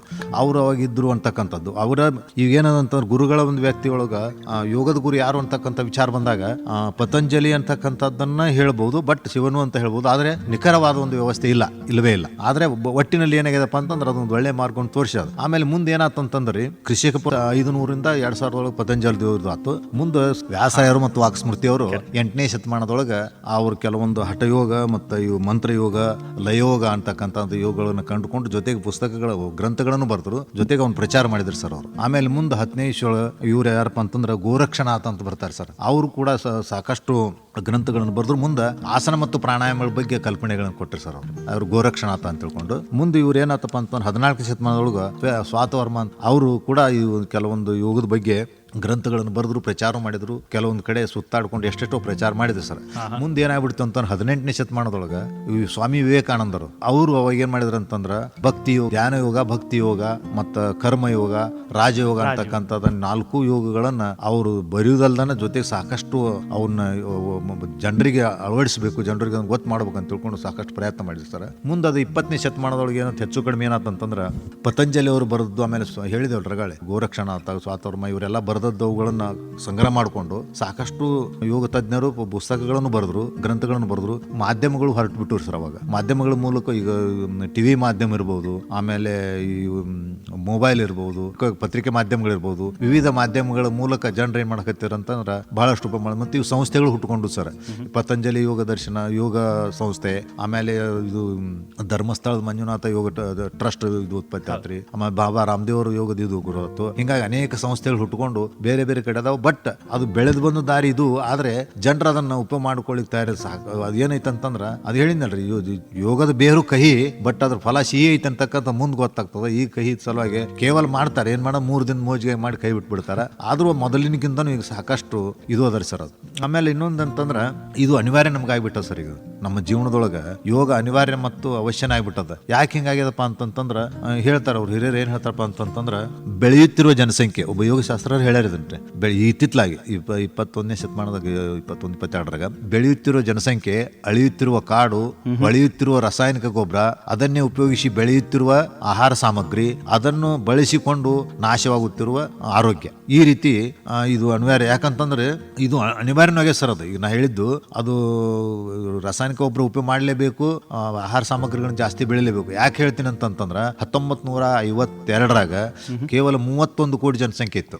31 ಕೋಟಿ ಜನಸಂಖ್ಯೆ ಇತ್ತು. ಇವಾಗ ಏನಾಗಿದೆ ಅಂದ್ರೆ 140 ಕೋಟಿ ಜನಸಂಖ್ಯೆ ಆಗಿದೆ ಸರ್. ಈ 140 ಕೋಟಿ ಜನಸಂಖ್ಯೆಗೆ ಆಹಾರ ಪೂರೈಕೆ ಮಾಡೋದು ಬಹಳ ಕಠಿಣ. ಯಾಕಂದ್ರೆ ಅವಾಗಿರ್ತಕ್ಕಂಥ ಭೂಮಿ ಉಳಿಲಿಲ್ಲ ಇವಾಗ. ಯಾಕಂತ ಹಲವಾರು ಅಣೆಕಟ್ಟುಗಳನ್ನು ಕಟ್ಟಿದ್ರು, ರಾಷ್ಟ್ರೀಯ ಹೆದ್ದಾರಿಗಳಾದವು, ಆಮೇಲೆ ಫ್ಯಾಕ್ಟರಿಗಳು ಹುಟ್ಟುಕೊಂಡು, ಆಮೇಲೆ ಈ ಜನಸಂಖ್ಯೆ ಬೆಳೆದಂಗೆ ಇದ್ದ ಭೂಮಿಯನ್ನ ಇದನ್ನ ಮಾಡಿಬಿಟ್ರು. ಮತ್ತೆ ಕಾಡು ಕಡದ ನಾಶ ಮಾಡಿಬಿಟ್ರು ಬೇಕಾದಷ್ಟು. ಆಮೇಲೆ ಅನೇಕ ಜನರಿಗೆ ಇರ್ಲಿಕ್ಕೆ ಮಾಡ್ಲಿಕ್ಕೆ ಕೆಲವೊಂದು ಇವನ್ನ ಎನೆ ಮಾಡಿ ಭೂಮಿಯನ್ನ ಕಡಿಮೆ ಮಾಡಿಬಿಟ್ರು. ಹೀಗಿರುವಾಗ ಅಲ್ಲಿ ಆಹಾರ ಬೆಳಿಲಿಕ್ಕೆ ಬಹಳ ಕಡಿಮೆ ಆದ ಸಲ ಇವನ್ನ ರಾಸಾಯನಿಕ ಉಪಯೋಗ ಮಾಡಿದ್ರು. ಇವೆಲ್ಲವುಗಳ ಅನೇಕ ರೋಗಗಳು ತುತ್ತಾಗೋದು ಇದೇ ಕಾರಣ. ರಾಸಾಯನಿಕ ಗೊಬ್ಬರ ಉಪಯೋಗ ಮಾಡಿ ನಾವು ಬೆಳೆದ ಆಹಾರ ಉಪಯೋಗ ಮಾಡೋದನ್ನ ನಮಗೆ ರೋಗಗಳು ತುತ್ತಾಗ್ಲಿಕ್ಕತ್ತೀವಿ. ಆದ್ರೆ ಇನ್ನೊಂದು ಏನಂತಂದ್ರೆ ಅದನ್ನ ನಾವು ಇದನ್ನ ಮಾಡ್ಬೇಕಾತಪ್ಪ ಅಂತಂದ್ರೆ ಒಂದೇ ಒಂದು ಮಾರ್ಗ, ನಾವು ರೋಗಗಳಿಂದ ಪಾರಾಗಬೇಕಾದ್ರೆ ಒಂದೇ ಒಂದು ಮಾರ್ಗ, ಅದು ಯೋಗ ಮಾರ್ಗ. ಬಹಳ ಉತ್ತಮವಾಗಿ ತಿಳಿಸಿದ್ರಿ ಯೋಗದ ಇತಿಹಾಸದ ಬಗ್ಗೆ, ಯೋಗ ಎಲ್ಲಿಂದ ಬೆಳೆದು ಬಂತು ಅದ್ರ ಬಗ್ಗೆ ತಾವು ಹೇಳಿದ್ರಿ. ಯೋಗದಲ್ಲಿ ಎಷ್ಟೆಲ್ಲ ಪ್ರಕಾರಗಳಿವೆ ಅದ್ರ ಬಗ್ಗೆನೂ ತಾವು ತಿಳಿಸಿದ್ರಿ. ರಾಜಯೋಗ, ಕರ್ಮಯೋಗ, ಭಕ್ತಿ ಯೋಗ, ಕುಂಡಲಿನಿ ಯೋಗ, ಹಠ ಯೋಗ. ತಾವ್ ಯಾವ ಯೋಗ ಮಾಡ್ತೀರಾ ಅದ್ರ ಬಗ್ಗೆ? ರಾಜಯೋಗ ಅಳವಡಿಸ್ಕೊಂಡಿವಿ ಸರ್. ರಾಜಯೋಗ ಅಳವಡಿಸ್ಕೊಂಡಿವಿ. ರಾಜಯೋಗದೊಳಗೆ ಅಷ್ಟಾಂಗ ಯೋಗ ಅಂತ ಬರ್ತದೆ. ಯಮ, ನಿಯಮ, ಆಸನ, ಪ್ರಾಣಾಯಾಮ, ಪ್ರತ್ಯಾಹಾರ, ಧಾರಣ, ಧ್ಯಾನ, ಸಮಾಧಿ ಅಂತ ತಿಳ್ಕೊಂಡು 8 ಮೆಟ್ಲುಗಳು ಬರ್ತವೆ ಸರ್. ಸೊ ರಾಜಯೋಗ ಈಗ ತಾವು ಆ ಒಂದು 48 ಏಜ್ ನಲ್ಲಿ 48 ವಯಸ್ಸಿನಲ್ಲಿ ಅದು ಅಲ್ಲಿಂದ ಪ್ರಾರಂಭ ಮಾಡಿದ್ದು ರಾಜಯೋಗ. ಟರ್ನಿಂಗ್ ಪಾಯಿಂಟ್ ಆಯ್ತು ಅಂತ. ಸೊ ಯೋಗದಲ್ಲಿ ಗುರು ಎಷ್ಟು ಮುಖ್ಯ? ಏಕೆಂದ್ರೆ ಇತ್ತೀಚಿನ ದಿನಗಳಲ್ಲಿ ಸೋಷಿಯಲ್ ಮೀಡಿಯಾ ಯುಗ, ಒಂದು ಇಂಟರ್ನೆಟ್ ಮುಖಾಂತರ ಏನಾದ್ರೂ ಕಲಿತಾರೆ. ಯೋಗದಲ್ಲಿ ಗುರು ಶಿಷ್ಯ ಪದ್ಧತಿ ಬಹಳ ಮುಖ್ಯ. ಗುರು ಅವಶ್ಯವಾಗಿ ಬೇಕೇ ಬೇಕು. ಅದ್ರ ಬಗ್ಗೆ ಯಾಕಂತಂದ್ರ ಇಲ್ಲಿ ನಾವು ಮುಂದೆ ಗುರಿ ಇರಲಿ ಹಿಂದೆ ಗುರು ಇರಲಿ ಅಂತಕ್ಕಂಥ ವ್ಯವಸ್ಥೆ ಇದ್ರೊಳಗೆ ಬಹಳ ಮಹತ್ವದ್ದು ಸರ್. ಯಾಕಂತಂದ್ರೆ ಕೆಲವೊಂದು ಆಸನಗಳಿರ್ಬೋದು, ಪ್ರಾಣಾಯಾಮಗಳಿರ್ಬೋದು, ಕೆಲವೊಂದು ಶುದ್ಧೀಕರಣ ಕ್ರಿಯೆಗಳಿರ್ಬೋದು, ಇವೆಲ್ಲವುಗಳು ಗುರುವಿನ ಮುಖಾನ ಕಲ್ಕೊಂಡು ನಾವು ಮುಂದೆ ಸಾಗೋದ್ರಿಂದ ಬಹಳ ಒಳ್ಳೇದು. ಯಾಕಂತಂದ್ರೆ ಆಸನಗಳು ಕೆಲವೊಂದು ಕಠಿಣ ಆಸನಗಳು ಬರ್ತಿರ್ತವೆ. ಆ ಆಸನಗಳು ಮಾಡುವಾಗ ನಾವು ಅಪ್ಪಿತಪ್ಪಿ ಏನಾರು ಮಾಡಿದ್ವು ಅಂತಂದ್ರೆ ಅದು ಅಸ್ವಸ್ಥ ಆಗಿ ನಮ್ಮ ಇಡೀ ಇದನ್ನ ಬಾದಾಗುವಂತ ಸ್ಥಿತಿ ಬರ್ತದೆ. ಈಗ ನಮ್ಮಲ್ಲಿ ಒಬ್ಬರು ಇಲ್ಕಲ್ ಅವರೊಬ್ರು ಈ KEB ಒಳಗೆ ಸೆಕ್ಷನ್ ಆಫೀಸರ್ ಇದ್ರು. ಅವರು ನಮ್ಮ ರಿಲೇಷನ್ ಹೌದು. ಅವ್ರು ಏನ್ ಮಾಡಿದ್ರು ಅಂತಂದ್ರೆ ಶಿರ್ಸಾಸನ ಮಾಡಕ್ ಹೋಗ್ಬಿಟ್ರು. ಶಿರ್ಸಾಸನ ಮಾಡಿ ಬಿದ್ದು ನಡ ಮುರ್ಕೊಂಡ್ಬಿಟ್ರು ಸರ್. ಇಲ್ಲೆಲ್ಲ ಇದನ್ನ ಚಪ್ಪೆನ ಮುರ್ಕೊಂಡ್ಬಿಟ್ರು. ಅವರು ಮುರ್ಕೊಂಡು ಎಷ್ಟೋ ದಿನ ದವಾಖಾನೆ ಬಳಲಿ ಇನ್ನೂ ಹಂಗೆ ಹಾಸಿಗೆನ ಹಿಡ್ಕೊಂಡ್ಬಿಟ್ರು ಅವರು. ಆದ್ರೆ ಅದು ಅದಕ್ಕೊಂದು ಮಾರ್ಗದರ್ಶನ ಇರ್ತದೆ ಸರ್. ಉದಾಹರಣೆಗೆ ಹೇಳ್ತೀನಿ, ಇವಾಗ ಗುರುಗಳಾದವ್ರು ನಮ್ಗೆ ಏನ್ ಹೇಳ್ತಾರ ಅಂತಂದ್ರೆ, ಉದಾಹರಣೆ ಶಿರ್ಸಾಸನ ಮಾಡ್ಬೇಕಂತ ವಿಷಯ ಬಂತು. ಶಿರ್ಸಾಸನ ಮಾಡುವಂತ ವಿಷಯ ಬಂದಾಗ ನೀವು ಗಾಡಿಗೆ ಒಬ್ರು ಸಹಾಯ ತಗೊಂಡು ಗಾಡಿ ನಿಂತ್ಕೊಂಡು ಮಾಡ್ರಿ. ಆಮೇಲೆ ಹೊರಗೆ ಮಾಡುವಾಗ ಸಹಿತ ನೀವು ಮತ್ತೊಬ್ಬರು ಸಹಾಯ ತಗೊಂಡ ಮಾಡ್ರಿ. ತದನಂತರ ನೀವು ಒಬ್ಬರೇ ಮಾಡ್ಲಿಕ್ಕೆ ಪ್ರಯತ್ನ ಮಾಡ್ರಿ. ಒಂದು ವೇಳೆ ನೀವು ಅಕಸ್ಮಾತ್ತಾಗಿ ಹಿಂದ್ ಕಡೆ ಜೋಲಿ ಹೋತಂತಂದ್ರ ಎರಡು ಪಾದಗಳನ್ನು ಮೊದಲು ಹಚ್ಚ್ರಿ. ಹಿಂಗ ಗುರುಗಳಾದವ್ರು ಸ್ವಲ್ಪ ಅದ್ರ ಬಗ್ಗೆ ಅನುಭವ ಇತ್ತಂದ್ರೆ ಕಲ್ಪನೆ ಕೊಡ್ತಾರ. ಇಲ್ಲ ಅಂತಂದ್ರೆ ಏಕಾಏಕಿ ಇವ್ರು ಹೋಗಿ ಮಾಡ್ಬಿಟ್ರು ಅಂತಂದ್ರೆ ತಾವು ಅನಾಹುತಕ್ಕೆ ಕಾರಣ ಆಗುವಂತ ಸ್ಥಿತಿಗಳು ಬರ್ತಾವ ಸರ್. ಅದಕ್ಕೆ ಆ ಗುರುವಿನ ಮುಖ ಮಾಡೋದನ್ನ ಬಹಳ ಒಳ್ಳೇದು. ಗುರು ಬೇಕೇ ಬೇಕು. ಇದಕ್ಕೆ ಯೋಗಕ್ಕೆ ಅಗದಿ 100% ಗುರು ಬೇಕು. ಆದ್ರೆ ಇನ್ನೇನಪ್ಪಾ ಅಂತಂದ್ರೆ ಗುರುಗಳು ದಾರಿ ಮಾರ್ಗವನ್ನು ತೋರಿಸ್ತಾರೆ, ಬಟ್ ಹೆಚ್ಚು ನಿಂದ್ರಕ್ ಹಾಕಿರಂಗಿಲ್ಲ. ಅವ್ರ ಮಾರ್ಗವನ್ನು ತೋರಿಸಿದ್ದನ್ನು ಸರಿಯಾಗಿ ನಾವು ತಿಳ್ಕೊಂಡು ನಮ್ಮ ಜೀವನದೊಳಗೆ ಅಳವಡಿಸ್ಕೊಂಡ್ರೆ ಬಹಳ ಮಹತ್ವವಾಗಿ ಅವ್ರ ಜೀವನ ಸಾಗ್ತೈತಿ ಅಂತ. ಈ ಪ್ರಶ್ನೆ ಕೇಳಿರುವ ಉದ್ದೇಶನೇ ಅದು. ಏಕೆಂದ್ರೆ ಎಷ್ಟೋ ಜನ ಗುರು ಇಲ್ಲದೆ ಪ್ರಯತ್ನ ಮಾಡ್ಲಿಕ್ಕೆ ಹೋಗಿ ತಾವು ಅದಕ್ಕೆ ಒಂದು ಉದಾಹರಣೆನೇ ಕೊಟ್ರಿ. ಶೀರ್ಷಾಸನ ಬಹಳ ಕಠಿಣವಾದ ಆಸನ ಅಂತ ಸಂದರ್ಭದಲ್ಲಿ ಸ್ವಯಂ ಮಾಡ್ಲಿಕ್ಕೆ ಹೋಗಿ, ಏಕೆಂದ್ರೆ ಎಲ್ಲಾ ಮಾಹಿತಿ ಇಂಟರ್ನೆಟ್ ನಲ್ಲಿ ಲಭ್ಯ. ನೀವು ಹೇಳಿ ಒಂದು ಆಸನದ ಹೆಸರು, ಆ ಆಸನದ ವಿಡಿಯೋ ಕೂಡ ಸಿಗುತ್ತೆ, ಆದ್ರೆ ಅದನ್ನ ನೋಡಿ ಮಾಡಬಾರ್ದು. ನಾವು ಗುರು ಕಡೆನೆ ಹೋಗಿ ಕಲಿಬೇಕು. ಇದು ಒಂದು ಬಹಳ ಮುಖ್ಯವಾದ ವಿಷಯ. ರಾಜಯೋಗದ ಬಗ್ಗೆ ತಿಳಿಸಿ, ಅದರಲ್ಲಿ ಏನೆಲ್ಲ ಇರುತ್ತೆ ತಾವು ಹೇಳಿದ್ರಿ. ಇನ್ನೊಂದ್ ಸ್ವಲ್ಪ ವಿವರವಾಗಿ ಅದ್ರ ಬಗ್ಗೆ ತಿಳಿಸ್ಬೋದು. ಈಗ ಯಮ, ನಿಯಮ, ಆಸನ, ಪ್ರಾಣಾಯಾಮ, ಪ್ರತ್ಯಾಹಾರ, ಧಾರಣ, ಧ್ಯಾನ, ಸಮಾಧಿ ಅಂತ ತಿಳ್ಕೊಂಡು 8 ಮೆಟ್ಲಿಗಿರ್ತಾವ ಸರ್. ನಾವು ಇವು ಮೊದಲು ಪ್ರಾರಂಭದೊಳಗೆ ಮೆಟ್ಲು ಹೋದ್ರೆ ಅಟ್ಟ ಸಿಗೋದಂತ ಹೇಳ್ತಾರೆ. ಒಮ್ಮೆಲೆ ಜಿಗೆಯಲ್ಲಿ ನಾವು ಮಂಗಗಳು ಅಲ್ಲ, ಬೆಕ್ಕುಗಳು ಅಲ್ಲ ಅಂತ. ಅದಕ್ಕೆ ಮೆಟ್ಲು ಹೋಗ್ಬೇಕಂತ. ಮೆಟ್ಲು ಹೋಗ್ಬೇಕಂತಂದ್ರೆ ಆಕ್ಚುಲಿ ನಾವು ಯೋಗದ ಗುರಿಯನ್ನ ತಲುಪಬೇಕಾತಪ್ಪ ಅಂತಂದ್ರೆ ಯಮ ನಿಯಮ ಬಹಳ ಮುಖ್ಯವಾದದ್ದು. ಯಾಕಂತಂದ್ರ ಯಮದೊಳಗನು 5 ಅಂಶಗಳು ಬರ್ತಾವ ಸರ್. ಅಹಿಂಸೆ, ಸತ್ಯ, ಆಸ್ತೆಯ, ಬ್ರಹ್ಮಚಾರ್ಯ, ಅಪರಿಗ್ರಹ ಅಂತ ತಿಳ್ಕೊಂಡು. ಆಮೇಲೆ ನಿಯಮದೊಳಗುನು ಶೌಚ, ಸಂತೋಷ, ತಪ, ಸ್ವಾಧ್ಯಾಯ, ವಿಶ್ವರಿ ಪ್ರಣಾಮ ಅಂತ ತಿಳ್ಕೊಂಡು. ಇವು 5 ಮೆಟ್ಟಲುಗಳನ್ನು ನಾವು ಪೂರ್ತಿಯಾಗಿ ನಮ್ಮ ಜೀವನದೊಳಗೆ ಅಳವಡಿಸ್ಕೊಂಡ್ಬಿಟ್ಟೇವು ಅಂತಂತಂದ್ರೆ ಅಗದಿ ಯೋಗದಲ್ಲಿ ನಾವು ಆಟೋಮೆಟಿಕ್ ಇದು ಎಸ್ಕೇಪ್ ಆಗ್ತೇವೆ. ಯಾಕಂತಂದ್ರೆ ಇಲ್ಲಿ ಪ್ರತಿಯೊಂದು ಬಹಳ ಮುಖ್ಯವಾದ ಸಂಗತಿಗಳದಾವೆ ಸರ್. ಅಹಿಂಸೆದ ಬಗ್ಗೆ ಇರ್ಬೋದು, ಸತ್ಯದ ಬಗ್ಗೆ ಇರ್ಬೋದು, ಇವೆಲ್ಲವುಗಳನ್ನ ನಾವು ಲೈಫ್ನಾಗ ಅಳ್ಕೊಂಡ್ರೆ ಮುಂದೆ ನಾವು ಆಸನ ಮಾಡೋದು. ಆಸನ ಕೂಡ ಗುರುವಿನ ಮುಖ ಕಲ್ಕೊಂಡು ಆಸನ ಮಾಡಿ. ಮತ್ತು ಪ್ರಾಣಾಯಾಮ ಬರ್ತವೆ. ಪ್ರಾಣಾಯಾಮದೊಳಗೂ 11 ಪ್ರಾಣಾಯಾಮಗಳು ಬರ್ತಾವೆ ಸರ್ ಆಕ್ಚುಲಿ. ಅದರ ನಾವೇನ್ ಮಾಡ್ತೀವಿ ಅಂತಂದ್ರೆ 8 ಪ್ರಾಣಾಯಾಮಗಳನ್ನ ನಾವು ಡೈಲಿ ಉಪಯೋಗ ಮಾಡಬಹುದು. 3 ಪ್ರಾಣಾಯಾಮಗಳು ಮಾತ್ರ ಶೀತಲಿ, ಸಿತ್ಕಾರಿ, ಸದಂತ ಅಂತ ಬರ್ತಾವ. ಆ ಶೀತಲಿ, ಸಿತ್ಕಾರಿ, ಸದಂತ ಅವುಗಳನ್ನ ಏನ್ ಮಾಡ್ಬೇಕಪ್ಪ ಅಂತಂದ್ರೆ ನಮಗೆ ಹೀಟ್ ಉತ್ಪತ್ತಿ ಆಗಿದ್ರೆ, ಉಷ್ಣ ಉತ್ಪತ್ತಿ ಆಗಿದ್ರೆ, ಅಥವಾ ನಾವು ಬೇಸಿಗೆ ದಿನದೊಳಗೆ ಅವ್ನ ಉಪಯೋಗ ಮಾಡ್ಬೇಕು, ವಾತಾವರಣಕ್ಕೆ ಅನುಗುಣವಾಗಿ ಉಪಯೋಗ ಮಾಡ್ಬೇಕಂತ ಇರ್ತದ. ಅದಕ್ಕೆ ಅವ್ನೇನಪ್ಪ ಅಂತಂದ್ರೆ ಈ ಧ್ಯಾನದನ್ನು ಅಷ್ಟ ಮಹತ್ವ ಐತೆ ಸರ್. ಈಗ ನಾ ಹೇಳಿದ ಆಸನ ಮುಗಿತೀವಿ, ಧ್ಯಾನ ಮಾಡಿದ್ವಿ. ಈಗ ಪ್ರಾರಂಭದೊಳಗೆ ಯಮ ನಿಯಮದ ಬಗ್ಗೆ ತಿಳ್ಕೊಂಡಿವಿ. ಮುಂದೆ ಅದನ್ನ ಆಸನ ಮಾಡ್ತೀವಿ. ಆಸನದ ಜೊತೆಗೆ ಪ್ರಾಣಾಯಾಮನು ಬೇಕು. ಪ್ರಾಣಾಯಾಮದ ಮುಗಿದ ಮೇಲೆ ಧ್ಯಾನದ ಬಗ್ಗೆ ಅಂತ ಬರ್ತದೆ. ಧ್ಯಾನದ ಬಹಳ ಅಷ್ಟ ಮಹತ್ವ ಸರ್. ಧ್ಯಾನದೊಳಗೂ ಸುಮಾರು 4-5 ಇವು ಅದಾವ ಸರ್, ಪ್ರಾರಂಭಿಕ ಹಂತಗಳದಾವ. ಅದು ಆ ಗುರುವಿನ ಮುಖನ ಕಲಿಬೇಕು. ಆ ಪ್ರಾರಂಭಿಕ ಹಂತಗಳು ಯಾವಪ್ಪ ಅಂತಂತಂದ್ರೆ ಈಗ ನಾವು ಪ್ರಣವ ಧ್ಯಾನ ಅಂತ ಬರ್ತದೆ ಸರ್. ಪ್ರಣವ ಧ್ಯಾನ, ತ್ರಾಟಕ ಧ್ಯಾನ, ಸಗುಣ ಧ್ಯಾನ, ನಿರ್ಗುಣ ಧ್ಯಾನ ಅಂತ ಬರ್ತದೆ ಸರ್. ಆ ಇವು ಧ್ಯಾನಗಳೊಳಗೆ ನಾವು ಯಾವ್ದನ್ನ ಅಳವಡಿಸ್ಕೊಂತೀವಿ ಅದನ್ನ ಅಗದಿ ಕ್ರಮಬದ್ಧವಾಗಿ, ನಿಯಮಬದ್ಧವಾಗಿ ಮಾಡ್ಬೇಕಷ್ಟ. ಒಂದ್ ವೇಳೆ ನಾವು ಅದ್ರೊಳಗೆ ಇದು ಮಾಡ್ಕೊಂಡು ಸುಮ್ಮನೆ ಏನ್ ಮಾಡ್ತೀವಿ ಸರ್, ಅದು ಮಾಡ್ತಾ ನಾವ್ ಏನ್ ಮಾಡ್ತೀವಿ, ಆಗಿಂದಾಗ ನಮ್ಗೆ ಇದು ಬಿತ್ತೀವಿ, ಇವತ್ತ ನಮಗೆ ಬೆಳೆ ಬರಲಿ ಅಂತ ನೋ, ಅದು ನಾವು ಕ್ರಮೇಣ ದಿನಗಳದಂತೆ ನಮಗೆ ಅದ್ರ ಅನುಭವ ಆಗ್ತದೆ. ಅದು ಹೊಂದ್ಕೊಂತ ಸರ್. ಅದು ಆಕ್ಚುಲಿ ಈಗ ನಾವು ಹೇಳಿದೆ ನಿಮ್ಗೆ ಏನಪ್ಪಾ ಅಂತಂದ್ರೆ ಪ್ರಣವ ಧ್ಯಾನ ಅಂತ ಇದೆ. ಪ್ರಣವ ಧ್ಯಾನ ಅಂತಂತಂದ್ರೆ ಈಗೇನಿಲ್ಲ, ಸ್ವಲ್ಪ ನಾವೇನು ಕಿವಿ ಮುಚ್ಕೊಂಡು ಹಿಂಗೆ ಕೂತ್ಕೊಂಡ್ ಬಿಟ್ಟಿವಿ ಅಂತಂತಂದ್ರೆ ಷಣ್ಮುಖ ಮುದ್ರೆ ಅಂತಾರೆ ಇದಕ್ಕೆ. ಕಿವಿ ಮುತ್ಕೊಂಡು ಹಿಂಗೆ ಆಟೋಮೆಟಿಕ್ ಕುಂತ್ಕೊಂಡ್ ಬಿಟ್ಟಿವಿ ಅಂತಂದ್ರೆ ಇವನ್ನೆಲ್ಲ ಹಾಕೊಂಡು ಅಲ್ಲಿ ಏನಾಗ್ತದೆ ಸರ್, ಒಂಥರ ಸ್ವಲ್ಪ ಟೈಮ್ ಹಿಡ್ಕೊಂಡು ಬಿಟ್ಟಿವಿ ಅಂತಂದ್ರೆ ಚಿನ್ ಚಿನ್ ಚಿನ್ ಚಿನ್ ಚಿನ್ ಚೀ ಅಂತಿರ್ತದೆ ಸರ್. ಅದ್ರ ಕಡೆ ಲಕ್ಷ ಕೊಟ್ಬಿಡುದು. ಬಲಮು ನಮ್ಮ ಇದ್ರ ಕಡೆ ಕಿವಿ ಕಡೆ ನೋಡ್ಕೊಂಡು ಅದ್ರ ಕಡೆ ಲಕ್ಷ ನೋಡ್ಕೊಂತ ಕುಂತು ಬಿಡು ಸರ್. ಇದು ಪ್ರಣವ ಧ್ಯಾನ ಅಂತೀವಿ. ತ್ರಾಟಕ ಧ್ಯಾನ ಅಂತ, ತ್ರಾಟಕ ಧ್ಯಾನದಿಂದ 2 ಉತ್ಪತ್ತಿ ಅದ ಸರ್. ನಮ್ಗೆ 2 ಅಗದಿ ಬಹಳ ಮಹತ್ವದ ಕೆಲಸ ಕೊಡ್ತೈತೆ ಅದು ತ್ರಾಟಕ. ಹೆಂಗಂತಂದ್ರೆ ನಾವು ಏನಿಲ್ಲ, ಸಾಮಾನ್ಯವಾದ ವಿಷಯ ವಿಷಯಗಳನ್ನ ಸಂಜೆ ಮುಂದೆ ನಾವು ಯಥಾ ಪ್ರಕಾರ ಅಥವಾ ಮುಂಜಾನೆ ಸೂರ್ಯೋದಯ ಪೂರ್ವದಲ್ಲಿ ನಾವು ದೇವ್ರ ಕೂನಿಂದ ಇರ್ತೇವೆ ಸರ್.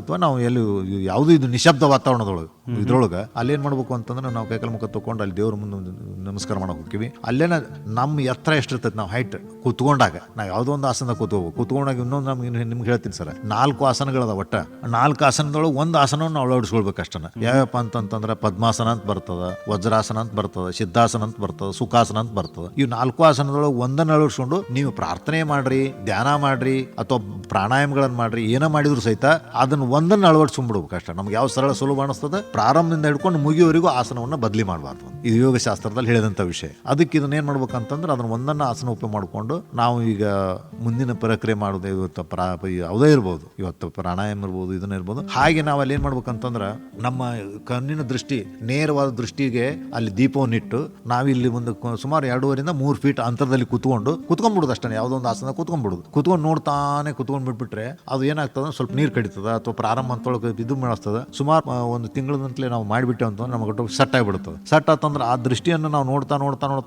ಒಂದು 15 ನಿಮಿಷ ಅಷ್ಟ ಕುಂತು ಮುಗಿಸ್ಬಿಡುದು. 15 ನಿಮಿಷ ಮಾಡೋದು ಬಿಟ್ಬಿಡುದು. ಹೀಗೆ ಒಂದು ಸುಮಾರು ಒಂದು 2-3 ತಿಂಗಳು ಮಾಡಿದ್ರೆ ಅವ್ರಿಗೆ ಏನಾಗ್ತದಂದ್ರೆ ಸರ ಧ್ಯಾನದ ಪ್ರಾರಂಭಿಕ ಹಂತ. ಇದನ್ನು ನೋಡ್ತಾ ಕಣ್ಣು ಮುಚ್ಚಿಬಿಟ್ರೆ ಇಲ್ಲಿ ಬಂದು ಜ್ಯೋತಿ ಕುಂತ್ ಬಿಡುತ್ತದ ಆಟೋಮೆಟಿಕ್. ಒಂದು ಇದು ಧ್ಯಾನದ ಇದು ಆಯ್ತು. ಇನ್ನೊಂದು ಬೆನಿಫಿಟ್ ನಮ್ಗೆ ಲಾಭ ಏನದ ಅಂತಂತಂದ್ರೆ ಮನುಷ್ಯನಿಗೆ ಸಮೀಪ ದೃಷ್ಟಿ ಅಥವಾ ದೂರದೃಷ್ಟಿ ಯಾವ್ದಾರ ಒಂದು ಬರ್ತದ. ಪ್ರಾರಂಭದೊಳಗೆ ಬರ್ಬೋದು, ಮಧ್ಯದೊಳಗೆ ಬರ್ಬೋದು, ಕೊನೆ ಹಂತದೊಳಗೆ ಬರ್ತದೆ. ಈ ಒಂದು ಇದು ಬರೋದ್ರಿಂದ ಆ ಒಟ್ಟ ಬರೋದಿಲ್ಲ ಸರ್. ಆ ತ್ರಾಟಕ ಮಾಡೋದ್ರಿಂದ ಯಾಕೆ ಈ ವಿಷಯ ಹೇಳ್ತೀನಪ್ಪ ಅಂತಂತಂದ್ರೆ ಇಲ್ಲಿ ನರ್ಸು ಸೂಕ್ಷ್ಮ ನರಗಳೇನ್ ಮಾಡ್ತಾವ, ಸ್ಟ್ರಾಂಗ್ ಆಗಿಬಿಡ್ತಾವ.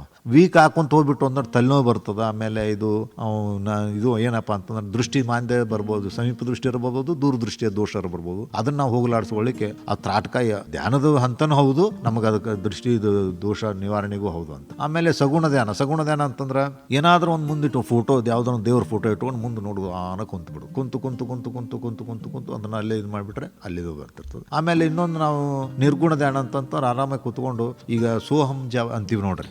ಈಗ ಅದನ್ನು ಇದನ್ನ ಉಸಿರಾಡಿಸುವಾಗ ಒಳಗೆ ಉಸಿರು ತಗೊಳ ಸೋ ಅಂತಿರ್ತೀವಿ, ಹೊರಗೆ ಬಿಡುವಾಗ ಹಮ್ ಅಂತೀವಿ. ಅದ್ರ ಮ್ಯಾಗ ಉಸಿರ ಮೇಲೆ ಲಕ್ಷ್ಯ ಇಟ್ಕೊಂಡಾಗ ಕುಂತ್ಬಿಟ್ರೆ ನಾವು ಎಲ್ಲಿದ್ದೀವಿ ಗೊತ್ತಾಗೋದಿಲ್ಲ ಅದು. ಆಮೇಲೆ ಬ್ರಾಹ್ಮರಿ ಪ್ರಾಣಾಯಾಮಗೂ ಅದನ್ನ ಮಾಡ್ತಿರ್ತೀವಿ. ಬ್ರಾಹ್ಮರಿ ಪ್ರಾಣಾಯಾಮ ಮಾಡುವಾಗ ಅದು ಕೂಡ ನಿರ್ಗುಣ ಧ್ಯಾನದೊಳಗೆ ಬರ್ತಾರೆ ಸರ್. ಅದು ಈಗ 8 ಸಪ್ತ ಚಕ್ರಗಳು ಬರ್ತಿರ್ತಾವ. ಮೂಲಾಧಾರ ಚಕ್ರ, ಸ್ವಾಧಿಷ್ಠಾನ ಚಕ್ರ, ಮಣಿಪುರ ಚಕ್ರ, ಅನಾಹತ ಚಕ್ರ, ಆಮೇಲೆ ವಿಶುದ್ಧಿ ಚಕ್ರ, ಆಜ್ಞಾ ಚಕ್ರ, ಸಹಸ್ರ ಚಕ್ರ ಅಂತ ಬರ್ತಿರ್ತಾವ. ಅಲ್ಲಿ ಏನ್ ಮಾಡ್ಬೇಕಂತಂದ್ರ ನಾವು ಉಸಿರನ್ನು ತೆಗೆದುಕೊಂಡಾಗ ಒಂದೊಂದು ಚಕ್ರವನ್ನು ಛೇದನ ಮಾಡ್ಕೋಂತ ಬರುದು. ಉಸಿರ ಭ್ರಮರ ಒದರ್ತಿರ್ತಲ್ಲ, ಆ ಟೈಪ್ ಗುಂಗಿ ಒಳಗೆ ಒದರ್ದಂಗೆ ಒದರ್ಕೋಂತ ಮತ್ತೆ ಅವ್ನು ಛೇದನ ಮಾಡ್ಕೋಂತ ಹೋಗುದು, ಛೇದನ ಮಾಡ್ಕೋಂತ ಬರುದು, ಛೇದನ ಮಾಡೋದು. ಅಲ್ಲಿ ಆಟೋಮೆಟಿಕ್ ಸೆಟ್ ಆಗ್ಬಿಟ್ರೆ ಒಟ್ಟ ನಾವು ಎಲ್ಲಿದ್ದೀವಿ ಅನ್ನೋದು ಗೊತ್ತಾಗೋದಿಲ್ಲ. ಅದು ಇವೆಲ್ಲ ಧ್ಯಾನಗಳ ಕೆಲವೊಂದು ಹಂತಗಳು ಇರ್ತಾವೆ ಸರ್. ಅದ್ರ ಒಟ್ಟಿನ ಮೇಲೆ ನಿಮ್ಗೆ ಟೋಟಲ್ ಹೇಳ್ಬೇಕಂತಂದ್ರೆ ನಾವು ಯೋಗದ ತುದಿಯನ್ನ, ಯೋಗದ ಗುರಿಯನ್ನ ಮುಟ್ಟಬೇಕಂತಕ್ಕಂಥ ವಿಚಾರ ಇಟ್ಕೊಂಡಿವಪ್ಪ ಅಂತಂದ್ರೆ ಅದರಲ್ಲಿ ಪಳಗಬೇಕು ಸರ್. ಒಟ್ಟು ಅದ್ರ ಪಳಗಿದ್ರೆ ನಮ್ಗೆ ಅದ್ರ ಅನುಭವ ಆಗ್ತದೆ. ನಾವು ಏನು ಸುಮ್ಮನೆ ಬರೀ ಕಾಟಾಚಾರಕ್ಕೆ 3 ದಿನ ಮಜಾಕ್ ಮಾಡಿಬಿಡುದು, ಡಂಬಾಚಾರ ಮಾಡ್ಕೊಂಡು 3 ದಿನ ಮಾಡಿ ಕೈ ಬಿಟ್ಬಿಟ್ರೆ ಏನೂ ಆಗಲ್ಲ. ಅದನ್ನ ಹೆಚ್ಚು ಅಳವಡಿಸ್ಕೊಂಡ್ರೆ ಅವ್ರ ಜೀವನದ ಉದ್ದಕ್ಕೂ ಅವರು ಭಾಳ ನೆಮ್ಮದಿಯಿಂದ ಇರ್ತಾರ. ಈಗ ನೋಡಿ ಸರ್, ಇದು ನಾನು ಇನ್ನೊಂದು ವಿಷಯದೊಳಗೆ ಹೇಳ್ಬಿಡ್ತೀನಿ ನಿಮ್ಗೆ. ಇವನು ಯೋಗದೊಳಗೆ ತೊಡ್ಕೊಳ್ಳೋದು ಅಂತಂತಂದ್ರೆ ಶುಗರ್ ಬಿಪಿಗಳು ಟ್ಯಾಬ್ಲೆಟ್ಸ್ ಇದ್ದಂಗೆ ಸರ್. ಇದು ಶುಗರ್ ಬಿಪಿ ನಾವು ಕಾಯಂ ಟ್ಯಾಬ್ಲೆಟ್ಸ್ ತೊಗೊಂತೀವಿ. ಇದು ಟ್ಯಾಬ್ಲೆಟ್ಸ್ ಇಲ್ಲ. ನಾವು ಮುಂಜಾನೆ ಏನ್ ಮಾಡ್ತೀವಿ, ಒಟ್ಟು ಇದನ್ನೊಂದು 1 ಗಂಟೆ 2 ಗಂಟೆ ಇದಕ್ಕಾಗಿ ಮೀಸಲು ಇಟ್ಬಿಡುದು. ಇವೆಲ್ಲ ನಮ್ಗೇನೋ ಇದ್ರೊಳಗೆ ವ್ಯಾಪ್ತಿಯೊಳಗೆ ಸ್ವಲ್ಪ ಸಮಸ್ಯೆ ಅನಿಸ್ತದೆ. ಸಂಜೆಗೆ ಉಪಯೋಗ ಮಾಡೋಣ. ಮುಂಜಾನೆ ಆಸನ ಚಟುವಟಿಕೆ ಆಸನಗಳನ್ನು ಮಾಡಿ ವಾರ್ಮಪ್ ಅಂತೇವಲ್ರಿ, ವಾರ್ಮಪ್ ಮತ್ತು ಆಸನಗಳನ್ನು ಮಾಡಿ ಸಂಜೆ ಪ್ರಾಣಾಯಾಮ ಮಾಡೋಣ. ಇಲ್ಲ ಮುಂಜಾನೆ ಟೈಮ್ ಸಿಗ್ತಾನೆ 3 ಅವುಗಳನ್ನು ಮುಂಜಾನೆ ಮಾಡಿಬಿಡೋಣ. ಒಟ್ಟಿನಲ್ಲಿ ಅದನ್ನ ನಾವು ಲೈಫ್ನ ಅಳವಡಿಸ್ಕೊಂಡ್ಬಿಟ್ಟು ಅಂತಂದ್ರೆ ಭಾಳ ಅಂದ್ರೆ ಭಾಳ ಒಟ್ಟ ಔಷಧೋಪಚಾರದ ಸುಳಿನೇ ಬರೋದಿಲ್ಲ. ನನಗೈದು ನೋಡಿ ಹೇಳಿದ್ನೀಗ 71 ವರ್ಷ ನಮ್ಗೆ ಯಾವುದು ಏನೂ ಇಲ್ಲವೇ ಇಲ್ಲ. ಹಾರ್ಟ್ ಇಲ್ಲ, BP ಇಲ್ಲ, ಶುಗರ್ ಇಲ್ಲ, ಇನ್ನಿತರ ಯಾವುದೋ ರೋಗಗಳಿಲ್ಲ. ನಾವು ಅದ್ರ ಆಸ್ಪತ್ರೆ ಸಮೀಪ ಹೋಗೋದೂ ಇಲ್ಲ. ನಾನು ಇದನ್ನ ಯಾಕೆ ಕೇಳ್ತಾ ಇದ್ದೀನಿ, 2 ಬಾರಿ ಕೇಳಿದೆ. 48 ವಯಸ್ಸಕ್ಕೆ ನೀವು ಪ್ರಾರಂಭ ಮಾಡಿದ್ರೆ ಆಚೆ ಕೇಳುಗರಿಗೆ ಇದು ಒಂದು ಸ್ಫೂರ್ತಿ ಆಗಿರಬೇಕು. ಏಕೆಂದ್ರೆ ಯಾಕೆ ಅವ್ರು ತಿಳ್ಕೊತಾರೆ ನಮ್ಗೆ ವಯಸ್ಸಾಯ್ತು ಇನ್ಯಾಕೆ ಬಿಡಪ್ಪ ಅಂತ. ಇಲ್ಲ, ಟರ್ನಿಂಗ್ ಪಾಯಿಂಟೇ 48. ಇಲ್ಲ ಸರ್, ಅದು ಈಗ ವಯಸ್ಸಿನ ಇದನ್ನು ಇಲ್ವೇ ಇಲ್ಲ. ಆದ್ರೆ ಇನ್ನೊಂದೇನು, ಮನುಷ್ಯನಿಗೆ ಛಲ ಬೇಕಷ್ಟೇನೆ. ಮಾಡಬೇಕು ಅಂತಕ್ಕಂಥ ಛಲ ಇತ್ತಪ್ಪ ಅಂತಂದ್ರೆ ಇಲ್ಲ, ನಾವು ಬಾಡಿ ಜಾಸ್ತಿ, ನಾವು ಇದು ವಯಸ್ಸು ಜಾಸ್ತಿ ನಿಮಗೆ ನೀಗೂ ಅಷ್ಟು ಮಾಡ್ರಿ. ನೀವು ಮತ್ತು ಪ್ರಾಣಾಯಾಮಗಳಂತೂ ಸರಳ ಬಂದೇ ಬರ್ತಾವ. ಅಗದಿ ಪ್ರಾಣಾಯಾಮ ಅಂತೂ ರೀ ಕುಂತಲ್ಲೇನು ಮಾಡ್ಬೇಕು, ಸ್ವಲ್ಪ ಅದ್ರ ಬಗ್ಗೆ ಅನುಭವ ತಗೊಂಡ್ಬಿಟ್ರೆ ಆ ಒಂದು 8 ಪ್ರಾಣಾಯಾಮ ಹೇಳಿದ್ನಲ್ರಿ. ಈಗ ಭಸ್ತ್ರಿಕಾ ಪ್ರಾಣಾಯಾಮ ಅಂತ ಬರ್ತದ, ವಿಭಾಗೀಯ ಪ್ರಾಣಾಯಾಮ ಅಂತ ಬರ್ತದ, ಉಜ್ಜಾಯ ಪ್ರಾಣಾಯಾಮ ಅಂತ ಬರ್ತದ, ಬಾಹ್ಯ ಪ್ರಾಣಾಯಾಮ ಅಂತ ಬರ್ತದ, ಕಪಾಲಭಾತಿ ಅಂತ ಬರ್ತದ, ಆಮೇಲೆ ಮುಂದೆ ನಾಡಿ ಶೋಧನ ಅಂತ ಬರ್ತದ, ಆಮೇಲೆ ಭ್ರಾಮರಿ ಪ್ರಾಣಾಯಾಮ ಅಂತ ಬರ್ತದ, ಊದ್ಗಿತ್. ಇವು 8 ಪ್ರಾಣಾಯಾಮಗಳು ನಮಗೇನ್ರಪ್ಪ ಅಂತಂದ್ರೆ ಇವುದನ್ನು ಇನ್ನೊಂದು ನಿಮ್ಗೆ ವಿಷಯ ಹೇಳ್ಬಿಡ್ತೀನಿ. ಏನಪ್ಪ ಅಂದ್ರೆ ಮೂಗಿನಿಂದ ತಗೊಂಡು ಮೂಗಿನಿಂದ ಹೊರಳಿಂದ ತಗೊಂಡು ಹೊರಳಿಂದ ಬಿಡುವಂಥದ್ದು ಇವು 8 ಪ್ರಾಣಾಯಾಮಗಳು. ಬಾಯಿಂದ ಒಟ್ಟು ಉಸಿರು ಇಲ್ವೇ ಇಲ್ಲ. ಇನ್ನು 3 ಪ್ರಾಣಾಯಾಮಗಳು ಶೀತಲಿ, ಶಿತ್ಕಾರಿ, ಸದಂತ ಅಂತ ಇವು ನಮಗೆ ತಂಪನ್ನುಂಟು ಮಾಡ್ತಕ್ಕಂಥ ಪ್ರಾಣಾಯಾಮಗಳು. ಈ ತಂಪನ್ನುಂಟು ಮಾಡ್ತಕ್ಕಂಥ ಪ್ರಾಣಾಯಾಮಗಳನ್ನು ನಾವು ಬಾಯಿಯಿಂದ ತಗೊಳೋದು. ಶೀತಲಿ ಅಂದ್ರೆ ಈ ರೀತಿ ರೌಂಡ್ ಕಟ್ಟಬೇಕು. ಆಮೇಲೆ ಶಿತ್ಕಾರಿ ಅಂತಂತಂದ್ರೆ ನಾಲಿಗೆನ ರೌಂಡ್ ಒಳಗೆ ಕಟ್ಟಬೇಕು. ಆಮೇಲೆ ಸದಂತ ಅಂದ್ರೆ ಒಸಳೆ ತೆಗೆದು ಹಲ್ಲುಗಳಿಂದ ಇದನ್ನ ಜಗ್ಬೇಕು. ಅಲ್ಲಿ ನಿಧಾನವಾಗಿ ತೆಗೆದುಕೊಳ್ಬೇಕು. ಅದನ್ನ ತೆಗೆದುಕೊಳ್ಳೋದು ನಮ್ಗೆ ಏನಾಗ್ತದೆ, ತಂಪಿನ ಅನುಭವ ಆಗ್ತದೆ. ನಿಧಾನ ಉಸಿರನ್ನ ಹೊರಗೆ ಬಿಡುವಂಥದ್ದು. ಇವು ನಾವು 8 ಪ್ರಾಣಾಯಾಮಗಳನ್ನ ಅಳವಡಿಸ್ಕೊಂಡಿವಿ ಅಂತಂದ್ರೆ ನಮ್ಮ ಜೀವನದಾಗ ನಾವು ಅಗದಿ ಉದ್ಧಾರ ಹೋಗ್ತೀವಿ. ಮತ್ತು ಮತ್ತೊಬ್ಬರಿಗೆ ಮಾರ್ಗದರ್ಶಕ ಉಳಿತೀವಿ. ಮತ್ತು ಮನೆಯಾಗಿರ್ತಕ್ಕಂಥ ಫ್ಯಾಮಿಲಿಗಳು ಇರ್ತಾವೆ, ಅವಕ್ಕೂ ಇವು ಸಾಕಷ್ಟು ವೇಗಳದ ಸರ್. ಇದಕ್ಕೆ ಏನಂತಂದ್ರೆ ನಿಲ್ಕವೇ ಇಲ್ಲವೇ ಇಲ್ಲ. ಎಷ್ಟು ಹೇಳ್ತೀವಿ ಅಷ್ಟು ಕಡಿಮೆನೇ ಇದಕ್ಕೆ ಇನ್ನೂ. ಈಗ ಯೋಗ ಅಂತ ಬಂದ ತಕ್ಷಣ ಬಹಳ ಮುಖ್ಯವಾದ ಒಂದು ಫೇಮಸ್ ಆದ ಒಂದು ಆಸನದ ಎಲ್ಲಾ ಪ್ಯಾಕೇಜ್ ಅಂತ ಹೇಳ್ತಾರೆ ಸೂರ್ಯ ನಮಸ್ಕಾರ ಸರ್. ಹೌದು. ಅಂತ ಸಂದರ್ಭದಲ್ಲಿ ಅದು ಗುರು ಕಡೆಯಿಂದ ಕಲಿಲಾರದೆ ವಿಡಿಯೋನ ನೋಡಿ ಎಷ್ಟೋ ಜನ ಮಾಡ್ಲಿಕ್ಕೆ ಹೋಗಿ 108 ಮಾಡೋ ಒಂದು ಗುರಿಯಲ್ಲಿರ್ತಾರೆ. ತಾಳ್ಮೆ ಅನ್ನೋದು ಇತ್ತೀಚಿನ ದಿನದಲ್ಲಿ ಬಹಳ ಕಮ್ಮಿ ಆಗ್ಬಿಟ್ಟಿದೆ. ಇವತ್ತು ಪ್ರಾರಂಭ ಮಾಡಿದ್ರೆ ಈ ವಾರದ ಕೊನೆ ಹಂತ ಮಟ್ಟ ನಮ್ಗೆ 108 ಮಾಡಬೇಕು ಅಂತ ಹೋಗಿ ಎಷ್ಟೋ ಜನರು ಬೆನ್ನು ತಗೊಂಡು ಬಹಳಷ್ಟು ಸಂದರ್ಭಗಳಲ್ಲಿ ಯೋಗಕ್ಕೆ ಒಂದು ಕೆಟ್ಟ ಹೆಸರು ತಗೊಂಡ್ ಬರ್ತಾರೆ. ಮಾಡಕ್ ಹೋಗ್ಬೇಡಪ್ಪ, ನಾನು 108 ಮಾಡ್ಲಿಕ್ಕೆ ಹೋಗಿ. ಸೂರ್ಯ ನಮಸ್ಕಾರದ ಬಗ್ಗೆ ಏನ್ ನಿಮ್ಮ ಅಭಿಪ್ರಾಯ? ಸೂರ್ಯ ನಮಸ್ಕಾರ ಸಲ ಅದ್ರ ಒಟ್ಟು 12 ಆಸನಗಳು ಬರ್ತಾವೆ ಸರ್. ಒಟ್ಟ ಆ್ಯಕ್ಚುಲಿ ಅದೇನೈತಪ್ಪ ಅಂತಂತಂದ್ರೆ ನೀವು ಹೇಳಿದಂಗೆ ಗುರುವಿನ ಮುಖನ ಕಲಿಬೇಕು ಅದು ಆ್ಯಕ್ಚುಲಿ. ಯಾಕಂತಂದ್ರೆ ನಾವು ಮಾಡ್ಲಿಕ್ಕೆ ಹೋದೇವಿ. ಮತ್ತು ಇನ್ನೊಂದು ಅದನ್ನ ಅದ್ರಾಗ 12 ಮಂತ್ರಗಳು ಬರ್ತವೆ. ಸೂರ್ಯನಿಗೆ ಸಂಬಂಧಪಟ್ಟಂತ 12 ಮಂತ್ರಗಳು ಬರ್ತಾವೆ ಸರ್. ಆಮೇಲೆ ಪ್ರಾರಂಭದೊಳಗೆ ಹಿರಣ್ಯ ಗರ್ಭ ಅದೊಂದು ಪ್ರಾರ್ಥನೆ ಬರ್ತದೆ. ಆ ಪ್ರಾರ್ಥನೆ ಮುಗಿಸಿ 12 ಸೂರ್ಯನ ನಾಮಾವಳಿಗಳು, ಆ ನಾಮಾವಳಿಗಳು ಮುಗಿಸಿ ನಾವು ಆ್ಯಕ್ಚುಲಿ ಏನು ಮಾಡ್ತೀವಿ ಅಂತಂದ್ರೆ ಒಂದೊಂದು ನಾಮಾವಳಿಗೆ ಒಂದೊಂದು ಸೂರ್ಯ ನಮಸ್ಕಾರ ಸೆಟ್ ಮಾಡ್ತೀವಿ. ಅಂದ್ರೆ 12 ಆಸನಗಳು ಒಂದು ಸೆಟ್.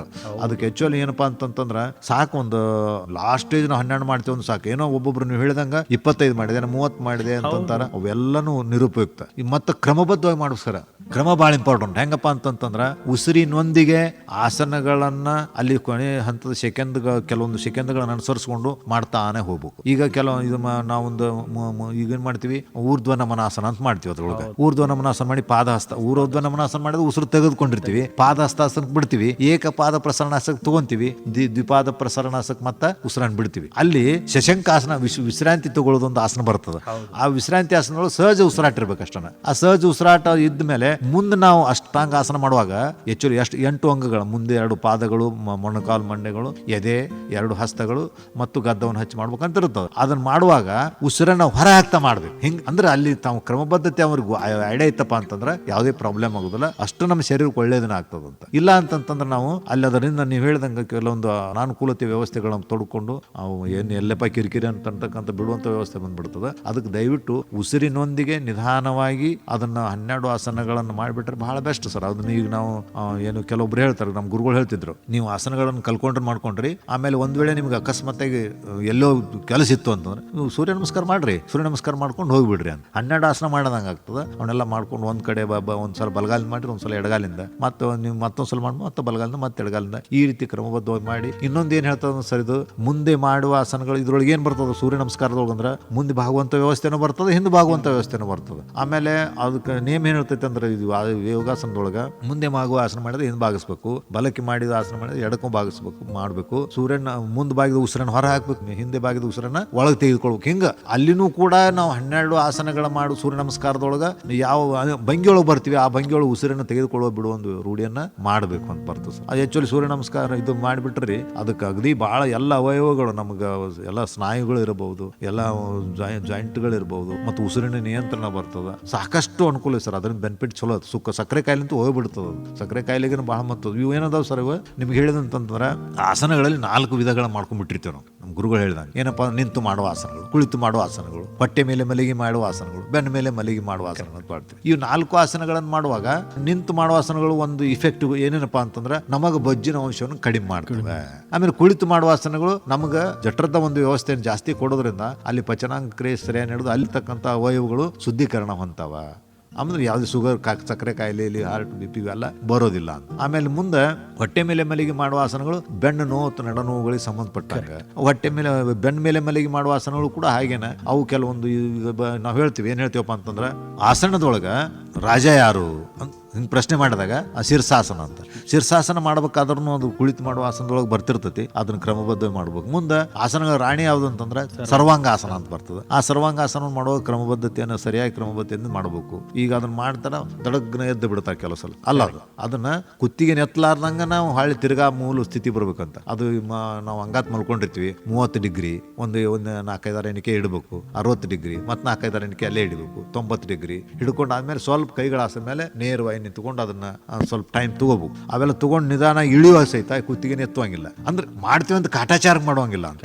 ಅದನ್ನ ನೇಮಬದ್ಧವಾಗಿ ಮಾಡೋದ್ರಿಂದ ಒಳ್ಳೆ ಇದು ಐತಿ. ಭಾರತ ದೇಶ ಈಗ ಡಯಾಬಿಟೀಸ್ ಕ್ಯಾಪಿಟಲ್ ಅಂತ ಹೇಳ್ತಾ ಇದ್ದಾರೆ, ಅದಕ್ಕೆ ಹೋಗ್ತಾ ಇದೆ. ಅಂತ ಸಂದರ್ಭದಲ್ಲಿ ಯೋಗದಲ್ಲಿ ನಾನು ಮೊನ್ನೆ ಓದಿದೆ, ಮಂಡೂಕಾಸನ ಅನ್ನೋ ಒಂದು ಆಸನದಿಂದ ಡಯಾಬಿಟೀಸ್ ಶುಗರ್ ಅನ್ನ ಕಂಪ್ಲೀಟ್ ಆಗಿ ಕಂಟ್ರೋಲ್ ಮಾಡಬಹುದು. ಅದರ ಬಗ್ಗೆ ಸ್ಟಡೀಸು ಆಗಿದೆ. ಎಷ್ಟೋ ಜನ ಯಾರಿಗೆ ಡಯಾಬಿಟೀಸ್ ಇದೆ ಮುಂಜಾನೆ ಖಾಲಿ ಹೊಟ್ಟಿ ಮಂಡೂಕಾಸನ ಅನ್ನು ಮಾಡಿದ್ರು. ತದನಂತರ ಅವರ ಬ್ಲಡ್ ಶುಗರ್ ಟೆಸ್ಟ್ ಮಾಡಿದ್ರೆ ನಾರ್ಮಲ್ ಬಂದಿತ್ತು. ಇದ್ರ ಬಗ್ಗೆ ಏನ್ ಹೇಳಿ? ಈ ಮಂಡೂಕಾಸನ ಬಹಳ ಮಹತ್ವದ ಇದು ಕೊಡ್ತು ಸರ್. ಈಗ ಏನಂತಂದ್ರೆ ಈ ಮಂಡೂಕಾಸನ ಜೊತೆಗೆ ಕುಳಿತು ಮಾಡುವ ಆಸನಗಳೇನು ಬರ್ತಾವೆ. ಈಗ ಉದಾಹರಣೆಗೆ ವಕ್ರಾಸನ ಅಂತ ಬರ್ತದೆ, ಆಮೇಲೆ ಅರ್ಧ ಮತ್ಸ್ಯೇಂದ್ರಾಸನ ಅಂತ ಬರ್ತದೆ, ಆಮೇಲೆ ವಜ್ರಾಸನದಲ್ಲಿ ನೀವು ಹೇಳಿದ್ರಲ್ಲ ಅದೇ ಮಂಡೂಕಾಸನ ಅಂತಾರೆ. ವಜ್ರಾಸನದಲ್ಲಿ ಯೋಗ ಮುದ್ರಣೆ ಅಂತಾರೆ ಸರ್. ಅದಕ್ಕೇನಂತಂದ್ರೆ ಕ್ರಮಬದ್ಧತೆ ಭಾಳ ಚಂದ ಐತೆ ಸರ್. ಅದಕ್ಕೆ ಮಂಡೂಕಾಸನ ಮಾಡುವಾಗ ಕ್ರಮಬದ್ಧತೆಯನ್ನು ಅನುಸರಿಸಬೇಕು. ಯಾಕಂದ್ರೆ ಇವೆಲ್ಲವುಗಳನ್ನ ಲಾಕ್ ಮಾಡಿದಾಗ ನಾವು ನಿಧಾನವಾಗಿ ಬಾಗಿದಾಗ ಅದು ಹೊಂಕಳದ ಇದ್ರೊಳಗೆ ಹೋದಾಗ ಅಲ್ಲಿ ಒಂದು ಇದು ಇರ್ತದೆ ಸರ್. ನಮಗೆ ಇದು ಸಪ್ಪಳ ಆಗ್ಬೇಕು ನಮ್ಗೆ. ಹೌದು, ಒಳಗೆ ಹೊಂಕಳ ಕೆಳಗೆ ಇರ್ತಕ್ಕಂಥದ್ದು ಅದು ಡೈಜೆಸ್ಟಿವ್ ಸಿಸ್ಟಮ್ನೊಳಗೆ ಅದು ಒಂಥರ ಇದು ಹಾಕಿತ್ತಂತಂದ್ರೆ ನಾವು ಕರೆಕ್ಟ್ ಮಾಡಿವಿ ಅಂತ ಅರ್ಥ. ಕರೆಕ್ಟ್ ಮಾಡಿದೀವಿ ಅಂತಂತಂದ್ರೆ ಸುಮಾರು ಒಂದು ಸ್ವಲ್ಪ ದಿನದಾಗ ಹೋಗ್ಬಿಡುತ್ತದೆ. ನೀವು ಹೇಳಿದ್ರೆ ಭಾಳ ಅಗದಿ ಸತ್ಯದ ಮಾತು. ಮಂಡೂಕಾಸನ ಮಾಡೋದ್ರಿಂದ ಭಾಳ ಶಕ್ತಿಯುತವಾದ್ದು. ಮತ್ತು ಇನ್ನೊಂದೇನಪ್ಪ ಅಂದ್ರೆ ನಾ ಹೇಳಿದ್ನಲ್ಲ, ಓಕೆ ನಾವು ನೀವು ಮಾಡ್ಲಿಕ್ಕೆ ಹತ್ತಿ 8 ದಿನ ಆಯ್ತು 9 ದಿನ ಆಯ್ತು ನಮ್ಗೆ ಸಕ್ಕರೆ ಕಾಯಿಲೆ ಹೋಗಲಿಲ್ಲ ಮಾಡಲಿಲ್ಲಲ್ಲ, ಪರ್ಮನೆಂಟ್ ಆಗಿ ಹೋಗ್ಬೇಕು ಅಂತಂತಂದ್ರೆ ಅದನ್ನ ನಾವು ಜೀವನದಲ್ಲಿ ಅಳವಡಿಸ್ಕೊಳ್ಳೇಬೇಕು. ಮತ್ತು ಇನ್ನೊಂದೇನು ಸರ್ ನಿಮ್ಗೊಂದು ಹೇಳ್ತೀನಿ ನಾನು. ಈಗ ನಮ್ಗೆ 71 ವಯಸ್ಸು ಐತೆ ಅಂದ್ರೂ ಸಹಿತ ನಾವೀಗ ಅವಾಗ ಸಾಮಾನ್ಯವಾಗಿ ಎಲ್ಲ ಆಸನಗಳು ಮಾಡ್ತೀನಿ. ಅವೆಲ್ಲ ಏನಿರ್ತದಂತಂದ್ರೆ ನಮ್ಮ ಕಲ್ಪನೆಗಳವೆಲ್ಲ. ಮತ್ತು ನಿಧಾನಗತಿ ಒಳಗೆ ಕ್ರಮಬದ್ಧವಾಗಿ ಮಾಡಿದ್ರೆ ಈ ಆಸನಗಳಿಂದ ಯಾವುದೇ ನಾವು ತೊಂದರೆ ಅನುಭವಿಸ್ತಿಲ್ಲ. ನಮಗೆ ಅದು ಒಳ್ಳೆಯ ಒಂದು ಅವಕಾಶವನ್ನು, ಒಂದೇ ಒಳ್ಳೆಯ ಆರೋಗ್ಯವನ್ನು ದಯಪಾಲಿಸ್ತೇವೆ. ಸರ್, ಕ್ರಮದ ಬಗ್ಗೆ ಮಾತನಾಡುವಾಗ ಈಗ ಸೂರ್ಯ ನಮಸ್ಕಾರ ಯಾರು ಪ್ರಾರಂಭ ಮಾಡಿದ್ರೇನು ಶೂಸ್ ಹಾಕೊಂಡು ಮ್ಯೂಸಿಕ್ ಹಾಕೊಂಡು ಮಾಡ್ತಿರ್ತಾರೆ. ಸ್ವಲ್ಪ ಅದ್ರ ಬಗ್ಗೆ ಇಲ್ಲ ಸರ್, ಅವನ್ನೆಲ್ಲ ಶೂಸ್ನು ಹಾಕೋಬಾರ್ದು. ಆಮೇಲೆ ನಾವು ಬಟ್ಟೆಗಳನ್ನ ಮೊದಲು ಲೂಸಾಗಿ ಹಾಕೊಂಡಂತ ವ್ಯವಸ್ಥೆ ಮಾಡಬೇಕು. ಆಮೇಲೆ ಇನ್ನೊಂದು ನಿಯಮ ಏನು ಹೇಳ್ತೈತೆ ಅಂತಂದ್ರೆ ಸೂರ್ಯ ನಮಸ್ಕಾರ ಮಾಡ್ಬೋದು ಅಥವಾ ಉಳಿದ ಆಸನಗಳನ್ನು ಮಾಡ್ಬೋದು. ಒಟ್ಟಿನಲ್ಲಿ ಬೆಡ್ ಇರಬೇಕು, ಮೃದುವಾದ ಬೆಡ್. ಇವು ಅದಾವಲ್ಲ ಈಗ, ಆ ಮೃದುವಾದ ಬೆಡ್ ಇರಬೇಕು. ಯಾಕೆ ಹೇಳ್ತೀನಿ ಅಂದ್ರೆ ಅಲ್ಲಿ ಭೂಮಿ ಖಾಲಿ ಇದ್ರೊಳಗೆ ಮಾಡೋದನ್ನ ಕ್ರಿಮಿಕೀಟಗಳನ್ನು ಅಸ್ವಸ್ಥಕತಿ ಒಂದು. ಎರಡನೇದು ಏನಪ್ಪಾ ಅಂತಂತಂದ್ರೆ ಕ್ರಮಬದ್ಧವಾಗಿ ಮಾಡೋದು ಬಹಳ ಅಂದ್ರೆ ಬಹಳ ಮಹತ್ವ ಸರ್. ಅದ್ರಾಗ ನಾವು ಕ್ರಮಬದ್ಧವಾಗಿ ಮಾಡಲಿಲ್ಲ ಅಂತಂತಂದ್ರೆ ಅಸ್ವಸ್ಥತೆಗೆ ಆಗಿಬಿಡ್ತೀವಿ. ಆಗ ಹೇಳಿದ್ರಲ್ಲ, ಅಸ್ವಸ್ಥತೆಗೆ ಎಡೆ ಆಗ್ಬಿಡ್ತೀವಿ. ಈಗ ಅದನ್ನ ಏನ್ ಮಾಡ್ತೀವಿ ಅಂತಂತಂದ್ರೆ ಬೂಟ್ ಹಾಕೊಂಡು ಮಾಡೋದ್ರಿಂದ ಅದು ಇದು ಸಿಗೋದಿಲ್ಲ, ನಮ್ಗೆ ಗ್ರಿಪ್ ಸಿಗೋದಿಲ್ಲ ಒಂದು. ಆಮೇಲೆ ಅದನ್ನ ಹಾಕೋದು ಅವಶ್ಯನೇ ಇಲ್ಲ, ಹಾಕೊಳ್ಳೇಬಾರ್ದು. ಯಾರ್ಯಾರೋ ತಮ್ಮ ಇದಂತ ಶೋಕಿ ಹಾಕೊಂತಾರ. ಆಕ್ಚುಲಿ ಅವ್ನು ಬೂಟ್ ಗಿಟ್ ಹಾಕೋಬಾರ್ದು. ಮತ್ತು ಉಳಿದ ಇವು ಸಹಿತ ಇರಬಾರ್ದು ಸರ್ ನಮ್ಮ ವಿಚಾರದೊಳಗೆ. ಇವು ಕೆಲವೊಂದು ನಾನು ನೋಡಿ, ನೀವು ಎಲ್ಲೇ ಒಂದು ಕಡೆ ವಾಚ್ ಇತ್ತು ಕೈಯಾಗ ಹಂಗ ಮಾಡ್ತಿದ್ರು ಅವ್ರು. ಏನೋ ನನಗೆ ಅರ್ಥ ಆಗ್ಲಿಲ್ಲ. ಆಮೇಲೆ ಕೊಳ್ಳ ಚೈನ್ ಇದ್ದವ್ನು ಹಂಗ ಮಾಡ್ತಿದ್ರು.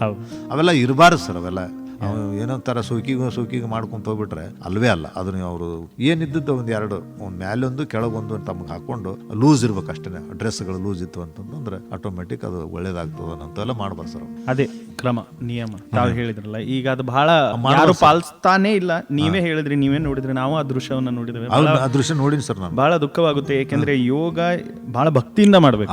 ಇದೇ ಪ್ರಶ್ನೆ ನಿಮಗೆ, ಯೋಗ ಮಾಡುವಾಗ ಭಕ್ತಿ ಎಷ್ಟು ಮುಖ್ಯ, ತಮ್ಮ ಆಸನದ ಪ್ರತಿ ಎಷ್ಟು ಭಕ್ತಿ ಮುಖ್ಯ, ಅದ್ರ ಬಗ್ಗೆ ಸ್ವಲ್ಪ.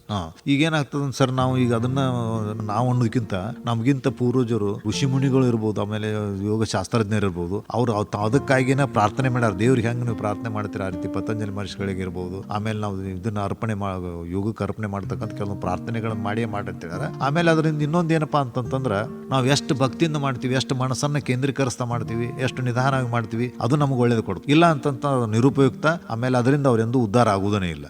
ಹೌದು ಸರ್, ಭಕ್ತಿ ಬೇಕದು. ಭಕ್ತಿ ಇರ್ಲಾರ್ದನ್ನ ಇಲ್ವೇ ಇಲ್ಲ. ನಾವೆಲ್ಲ ಈಗ ಅದನ್ನ ಹೇಳ್ತಾರ ಅವ್ರೇನು, ಯೋಗಾಸನ ಮುಗಿದ ಮೇಲೆ ಶವಾಸನ ಮಾಡ್ಲೇಬೇಕು ಅಂತ, ಆಮೇಲೆ ಪ್ರಾಣಾಯಾಮ ಮುಗಿದ ಮೇಲೆ ಶವಾಸನ ಮಾಡ್ಲೇಬೇಕು. ಶವಾಸನ ಮುಗಿದಾದ್ಮೇಲೆ ನಾವು ಮತ್ತೆ ಪ್ರಾರ್ಥನೆ ಮಾಡ್ತೀವಿ. ಪ್ರಾರ್ಥನೆ ಮಾಡ್ಯಾನೆ ಮುಂದೆ ಹೇಳ್ತೀವಿ, ಸರ್ವೇ ಭವಂತು ಸುಖಿನಃ ಸರ್ವ ಸಂತು ನಿರಾಮ ಹೇಳಿ ಮತ್ತೊಂದಿಷ್ಟು ದೇವರುಗಳನ್ನ ನೆನೆಸಿ ಇದು ಮಾಡಿ ಹರಿ ಓಂ ತತ್ಸತ್ ಓಂ ಶ್ರೀ ಗುರುಭ್ಯೋ ನಮಃ ಅಂತೇಳಿ ಹಿಂಗ ಅದನ್ನ ಸ್ವಲ್ಪ ಅನುಸರಿಸ್ಕೊಂಡು ನಾವು ಭಕ್ತಿಯಿಂದ ಮಾಡಿದೀವಿ ಅಂತಂತಂದ್ರೆ ಮತ್ತೆ ಭೂಮಿಗೆ ನಮನಗಳು ಸಲ್ಲಿಸ್ತೀವಿ ಸರ್. ಯಾವ ರೀತಿ ಸಲ್ಲಿಸಬೇಕು ಅಂತಂದ್ರೆ, ಇಲ್ಲಿವರೆಗೆ ಆಸನ ಮಾಡಲು ಅನುವು ಮಾಡಿಕೊಟ್ಟು ಭೂಮಿ ತಾಯಿಗೆ, ಪತಂಜಲಿ ಮಹರ್ಷಿಗಳಿಗೆ, ಗುರುಗಳಿಗೆ, ಗುರುಮಾತರಿಗೆ ಅನಂತ ಕೋಟಿ ನಮನಗಳನ್ನು ಸಲ್ಲಿಸ್ತಾ ನಾನು ನನ್ನ ಇದಕ್ಕೆ ಮುಕ್ತ ಹೇಳ್ತೀನಿ ಅಂತ. ಅಂದ್ರೆ ಅಲ್ಲಿ ತನಕ ನಾವು ಭಕ್ತಿ ಬೇಕು ಅಂತ. ಭಕ್ತಿ ಇಲ್ಲ ಅಂತಂದ್ರೆ ಅಲ್ವೇ ಅಲ್ಲ.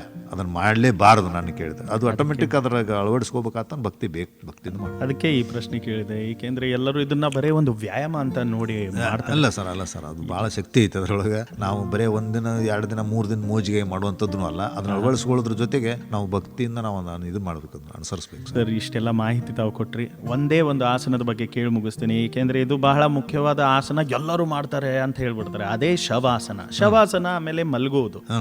ವ್ಯತ್ಯಾಸವನ್ನ ತಿಳಿಸಿ ಸ್ವಲ್ಪ. ಶಿವಾಸನ ಅಂದ್ರೆ ಸರ್ ಆ್ಯಕ್ಚುಲಿ ಶವ ಅಂದ್ರೆ ನಾವು ಅದು ಯಾವುದೂ ಇದು ಇರ್ಲಾರ್ದಂಗೆ ಹೋಗಿಬಿಟ್ಟಿರ್ತೈತಿ. ಆ ಟೈಪ್ ನಾವು ಮಲ್ಕೊಂಡಾಗ ಅಂಗಾತ ಮಲ್ಕೋಬೇಕಾಗ್ತದೆ. ನಾವು ಅಂದಾಜು ಕಾಲಿನ ಹಿಂಬಡಿಂದ ಹಿಂಬಡಕ್ಕೆ ಸುಮಾರು ಒಂದು 1.5 ಫೀಟ್ ಅಂತರ ಇರಬೇಕು.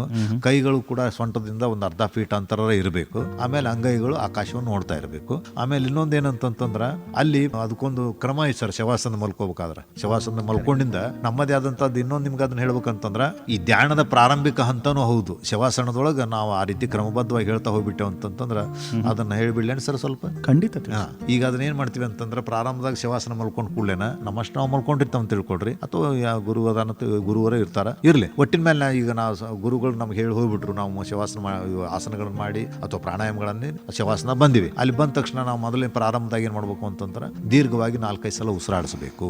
ನಿಧಾನ ದೀರ್ಘವಾಗಿ ಉಸಿರಾಡಿಸ್ಬೇಕು. ತದನಂತರ ನಮ್ಮ ಕಾಲುಗಳನ್ನು ಮತ್ತು ಸ್ವಿಮ್ ಅಲ್ಲೇ ಸ್ವಲ್ಪ ಮೂಮೆಂಟ್ ಮಾಡಿ ಅಲ್ಲೇ ಬಿಡಬೇಕು. ಕೈಗಳನ್ನು ಮೂಮೆಂಟ್ ಮಾಡಿ ಅಲ್ಲೇ ಬಿಡಬೇಕು. ಕುತ್ತಿಗೆ ಮೂಮೆಂಟ್ ಮಾಡಿ ಅಲ್ಲೇ ಬಿಡಬೇಕು. ಅಲ್ಲಿ ಮೂಮೆಂಟ್ ಆದ್ಮೇಲೆ ಮುಂದೆ ನಾವು ಪಾದದಿಂದ ಹಿಡ್ಕೊಂಡು ಹಂತವಾಗಿ, ಉದಾಹರಣೆಗೆ ಬಲಗಾಲಿಂದ ಒಂದು ಹೇಳ್ತೀವಿ ನಾವು. ಏನಪ್ಪಾ ಅಂತಂದ್ರೆ, ಬಲಗಾಲಿನ ಹೆಬ್ಬೆರಳು, 2ನೇ ಬೆರಳು, 3ನೇ ಬೆರಳು, 4ನೇ ಬೆರಳು, 5ನೇ ಬೆರಳು, ಎಲ್ಲ ಬೆರಳುಗಳಿಗೆ ವಿಶ್ರಾಂತಿ ಅಂತ ಹೇಳ್ತೀವಿ. ಆಮೇಲೆ ಅಂಗಾಲಿಗೆ ವಿಶ್ರಾಂತಿ, ಮೇಲಿನ ಪಾದಕ್ಕೆ ವಿಶ್ರಾಂತಿ, ಹಿಮ್ಮಡಕ್ಕೆ. ಅದು ನಮ್ಮ ಮನಸ್ಸನ್ನ ಅಲ್ಲಿಗೆ ಕೇಂದ್ರೀಕರಿಸ್ತಾ ಹೇಳ್ತಾ, ಅಲ್ಲಿ ನಮ್ಮ ಮನಸ್ಸನ್ನು ಕೇಂದ್ರೀಕರಿಸ್ತಾ ಹೋಗ್ಬಿಟ್ಟಿವಿ. ನಾವು ಎಲ್ಲಿ ಹೇಳಕತ್ತೀವಿ ಅಂದ್ರೆ ಅಲ್ಲಿ ನಮ್ಮ ಇರಬೇಕು ಅಂತ. ಅದನ್ನ ನಮ್ಮ ಹೇಳ್ಕೊಂತ ಮತ್ತೆ ಮೀನುಗಂಡಕ್ಕೆ ವಿಶ್ರಾಂತಿ, ಆಮೇಲೆ ಮೊಣಕಾಲು ಚಿಪ್ಪಿಗೆ ವಿಶ್ರಾಂತಿ, ತೊಡೆಗೆ ವಿಶ್ರಾಂತಿ, ಸೊಂಟಕ್ಕೆ ಈ ರೀತಿ ವಿಶ್ರಾಂತಿ ಹೇಳ್ಕೊಂತ ಅದು ಆದ್ಮೇಲೆ ಈ ಕಾಲಿಗೆ ಹೇಳ್ತೀವಿ. ಆಮೇಲೆ ಕೈಗಳು ಅದೇ ರೀತಿ ಬಲಗೈ ಹೆಬ್ಬೆರಳು, ತೋರ್ಬೆರಳು, ಮಧ್ಯದ ಬೆರಳು, ಉಂಗುರ ಬೆರಳು, ಕಿರುಬೆರಳು, ಇವೆಲ್ಲ ಬೆರಳುಗಳಿಗೆ ವಿಶ್ರಾಂತಿ ಅಂತ ಹೇಳ್ತೀವಿ. ಆಮೇಲೆ ಅಂಗೈಗೆ ವಿಶ್ರಾಂತಿ, ಮುಂಗೈ ಮನಕಟ್ಟಿಗೆ ವಿಶ್ರಾಂತಿ, ಆಮೇಲೆ ಮನಕೈ ಚಿಪ್ಪಿಗೆ ವಿಶ್ರಾಂತಿ, ರಟ್ಟೆ ಸ್ನಾಯುಗಳು. ಇವೆಲ್ಲ ಹೇಳುವಾಗ ನಾವು ಅಲ್ಲಿ ಕಣ್ಣು ಮುಚ್ಕೊಂಡು ಇದು ಮಾಡ್ತಿರ್ತೀವಿ. ಅದ್ರ ಮೇಲೆ ಲಕ್ಷ್ಯ ಹೋಗ್ಬಿಡ್ತದೆ. ನಾವೆಲ್ಲಿದ್ದೀವಿ ಗೊತ್ತಾಗೋದಿಲ್ಲ, ಅಷ್ಟೇ ವಿಶ್ರಾಂತಿ ಆಗ್ತದೆ ಮನುಷ್ಯಾಗ. ಈ ರೀತಿ ಹೇಳ್ತಾ ಎಲ್ಲ ಭಾಗಗಳು ಹೇಳ್ತಾ ಮುಂದೆ ಮೂಲಾಧಾರ ಚಕ್ರ ಮೇಲೆ, ಸ್ವಾದಿಷ್ಠಾನ ಚಕ್ರ ಮೇಲೆ, ಮಣಿಪುರ, ಹಿಂಗೆ ಒಂದೊಂದೊಂದೊಂದು ಹೇಳ್ತಾ ಹೋಗಿ ಹೃದಯದ ಭಾಗಕ್ಕೆ ಹೋಗ್ತೀವಿ. ನಾನು ಈಗ ನನ್ನ ಹೃದಯ ಸಪ್ಪಳವನ್ನು ಕೇಳ್ತಾ ಇದ್ದೇನೆ. ನನ್ನ ಹೃದಯ ಪೂರ್ಣ ಸ್ವಚ್ಛ ವಿಶ್ರಾಂತಿ ಸ್ಥಿತಿಯಲ್ಲಿದೆ. ನನ್ನ ಹೃದಯಕ್ಕೆ ಯಾವುದೇ ರೀತಿ ರೋಗ ರುಜಿನಗಳು ಇರೋದಿಲ್ಲ. ಈ ರೀತಿ ನಾವು ಅಲ್ಲಿ ಮನದಟ್ಟಾಗಿ ಮಾಡ್ತಾ ಮಾಡ್ತಾ ಹೋಗ್ಬಿಟ್ಟಿವಿ ಅಂತಂದ್ರೆ ಆಟೋಮೆಟಿಕ್ ಆಗಿ ಶವಾಸನದೊಳಗೆ ನಮಗೆ ಮತ್ತು ಇನ್ನೊಂದೇನು ಸರ, ಪ್ರಾಣಾಯಾಮ ಮಾಡ್ರಿ ಅಥವಾ ಇದನ್ನ ಏನ್ರಿ ಆಸನವನ್ನು ಮಾಡ್ರಿ, ಇವೆಲ್ಲ ಮಾಡಿ ಆದ್ಮೇಲೆ ನೀವು ಶವಾಸನ ಮಾಡದಿದ್ರೆ ಅವ ಸುಸ್ತಾಗ್ಬಿಡ್ತದೆ. ಅಲ್ಲಿ ಅದನ್ನು ಶವಾಸನ ಮಾಡಿಬಿಟ್ಟೆ ಅಂದ್ರೆ ಮನುಷ್ಯ ಫ್ರೆಶ್ ಆಗಿಬಿಡ್ತದೆ. ಅದು ಅಷ್ಟ ನಾವು ತಿಳ್ಕೊಬೇಕು. ಅದ್ರೊಳಗೆ ಭಾಳ ಶಕ್ತಿ ಅದ. ಇಲ್ಲ ಅಂತಂದ್ರೆ ಆಟೋಮೆಟಿಕ್ ಅದು ಮತ್ತೆ ಮುಂದೆ ನಾವು ಅವತ್ತು ಆರಾಮ್ ತಪ್ಪೋದು ಹಿಂಗೆ ಲೆಕ್ಕ ತಪ್ಪು ಹೋಗ್ಬಿಡುತ್ತೆ. ಅದನ್ನ ಆಸನ ಇದನ್ನು ಶವಾಸನ ಬೇಕು ಅಂತ ಕೇಳೋದು ಉದ್ದೇಶನೇ ಆದಿತ್ತು. ಯಾಕೆಂದ್ರೆ ಶವಾಸನ ಅಂದ್ರೆ ಮಲಗುದು ಅಂತ ತಿಳ್ಕೊತಾರೆ. ಬಹಳ ಲಾಭ ಕೊಡುತ್ತೆ. ಅಂಡ್ ಬಹಳ ಮುಖ್ಯವಾಗಿ ಎಲ್ಲಾ ಆಸನ, ಪ್ರಾಣಾಯಾಮ, ಯೋಗದ ಎಲ್ಲಾ ತಮ್ಮ ಪದ್ಧತಿ ಮಾಡಾದ ಕೂಡಲೇ ಶವಾಸನ ಮಾಡಲೇಬೇಕು. ತಾವು ಬಹಳ ಚೆನ್ನಾಗಿ ತಿಳಿಸಿದ್ರಿ. ಕಾರ್ಯಕ್ರಮದ ಕೊನೆ ಹಂತಕ್ಕೆ ನಾವು ಬಂದಿದ್ದೇವೆ. ಕೊನೆಯದಾಗಿ ನಮ್ಮ ಕೇಳುಗರಿಗೆ ಏನು ಹೇಳಿಕೆ ಇಷ್ಟಪಡ್ತೀರಾ ಸರ್? ಏನು ಸರ್, ಯೋಗವಂದಲ್ಲಿ ತೊಡಕೊಳ್ಳೋದು ನನ್ನ ವಿಚಾರ ಪ್ರಕಾರ ಸರ, ನಮ್ಮಲ್ಲಿ ಅದು ಒಂದು ಇನ್ನಷ್ಟು ಮಾಧ್ಯಮಗಳಿರ್ಬೋದು ಅಥವಾ ಯೋಗ ಗುರುಗಳಿರ್ಬೋದು, ಅವ್ರು ದೊಡ್ಡ ಕ್ಯಾಂಪ್ ಮಾಡಿಕೊಂಡು, ಈಗ ನೋಡ್ರಿ ಸರ್, ಉದಾಹರಣೆ ಹೇಳ್ತೀನಿ ನಿಮ್ಗೆ. ನಾಳೆ ಜೂನ್ 21 ವಿಶ್ವ ಯೋಗ ದಿನಾಚರಣೆ ಅಂತದ. ಆದ್ರೆ ಮತ್ತು ಈ ವಿಷಯ ಹೇಳ್ಬೇಕಾದ್ರೆ ಭಾಳ ವಿಷಯಗಳಿಂದ ಇದು ಸರ್, ಇದು ಏನಂತಂದ್ರೆ ಆ್ಯಕ್ಚುಲಿ ಬೀಜ ಮೊಳಕೆ ಹೊಡೆದದ್ದು ನಮ್ಮಲ್ಲಿ ಸರ್. ಅದು ಹೆಮ್ಮರವಾಗಿ ಫಲ ಕೊಡಾಕತ್ತಿತ್ತು ವಿದೇಶದೊಳಗೆ. ಯಾಕೆ ವಿಷಯ ಹೇಳ್ತೀನಿ ಅಂತ, ನಾಳೆ 21 ಸರ, ಹೋಸಲ 21 ಒಂದು ಕಡೆ 3,000 ಜನ ಕೂಡಿದ್ರು ಸರ್ ಅಮೆರಿಕದೊಳಗೆ ಸರ್. ಒಂದೇ ಕಡೆ ಆ ಫಂಕ್ಷನ್ ಮಾಡೋ ಸಲುವಾಗಿ ಅವರೆಲ್ಲ ಮತ್ತು ಸುಮಾರು ದಿನಗಳಿಂದ ಮಾಡ್ತಾ ಬಂದು ಅವತ್ತು ಅಲ್ಲಿ ಕೂಡ್ಕೊಂಡು ಅವ್ರು ಮಾಡ್ಯಾರ ಅಂತಂದ್ರೆ, ನಮ್ಮಲ್ಲಿ ಏನಿಲ್ರಿ ಆಚರಣೆ ಮಾಡೋದ್ರೆ ಬರೋದಿಲ್ಲ. ಅಂದ್ರೆ ನಮಗೂ ಮತ್ತು ವಿದೇಶದವ್ರಿಗೂ ಎಷ್ಟು ವ್ಯತ್ಯಾಸ ಐತೆ ಅಂತ. ಅಂದ್ರೆ ಆಕ್ಚುಲಿ ನಿಮ್ಗೆ ಹೇಳ್ಬೇಕಂತಂದ್ರೆ, ಇದು ಇನ್ನಷ್ಟು ನಮ್ಮಲ್ಲಿ ಒಳ್ಳೆಯ ಒಂದು ಇದು ಇನ್ನೊಂದು ವಿದೇಶದೊಳಗೆ ಮಾಡ್ಯಾರ ಸರ್. ಏನು ಮಾಡಿ ಕೆಲವೊಂದು ವಿದೇಶದೊಳಗೆ ಏನಪ್ಪ ಅಂದ್ರೆ, ನಮ್ಮ ಗುರುಗಳು ಹೇಳಿದ ವಿಷಯ, ಸರ್ಕಾರದ ಸೌಲಭ್ಯಗಳನ್ನು ಪಡಿಬೇಕಾದ್ರೆ ಯೋಗದಲ್ಲಿ ದಿನ ಹೋಗ್ತಾನೋ ಇಲ್ಲೋ. ಈ ವಿದೇಶದೊಳಗೆ ಸರ ಆಸ್ಪತ್ರೆಗಳು ಕಡಿಮೆ ಆಗ್ಲಿಕ್ಕತ್ತೇವ, ನಮ್ಮಲ್ಲಿ ಆಸ್ಪತ್ರೆಗಳು ಹೆಚ್ಚಿಗೆ ಹುಟ್ಲಿಕ್ಕತ್ತೇವ.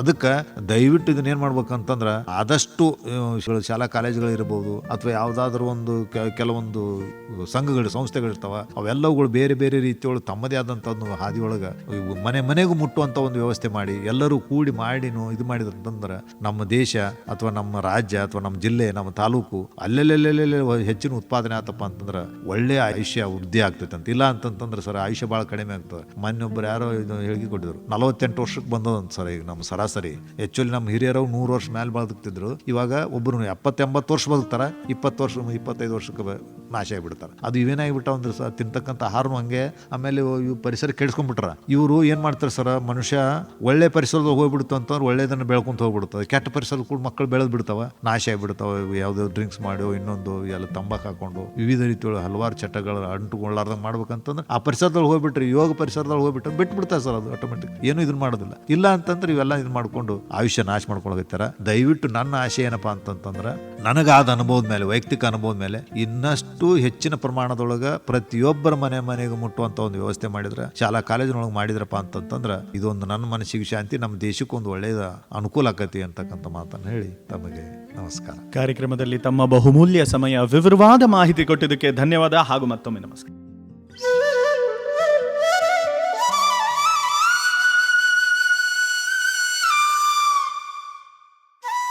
ಸ್ನೇಹಿತರೆ, ಇದಾಗಿತ್ತು ಯೋಗ ಕುರಿತು ವಿಶೇಷ ಕಾರ್ಯಕ್ರಮದಲ್ಲಿ ಈ ವಿಷಯದ ಕುರಿತು ವಿವರವಾದ ಮಾಹಿತಿ ಕೊಟ್ಟ ಶ್ರೀ ರಾಮಣ್ಣ ಹುಂಡೇಕರ್ ಅವರು. ನಿಮ್ಮೊಂದಿಗೆ ನಾನು ಮಂಜುನಾಥ್ ಪೈ. ಹೀಗೆ ಕೇಳ್ತಾ ಇರಿ ವೇಣುಧ್ವನಿ. ಇದು 90.4 FM KLE ಕನಸು, ಬೆಳಗಾವಿಯ ಮೊಟ್ಟ ಮೊದಲ ರೇಡಿಯೋ ಕೇಂದ್ರ.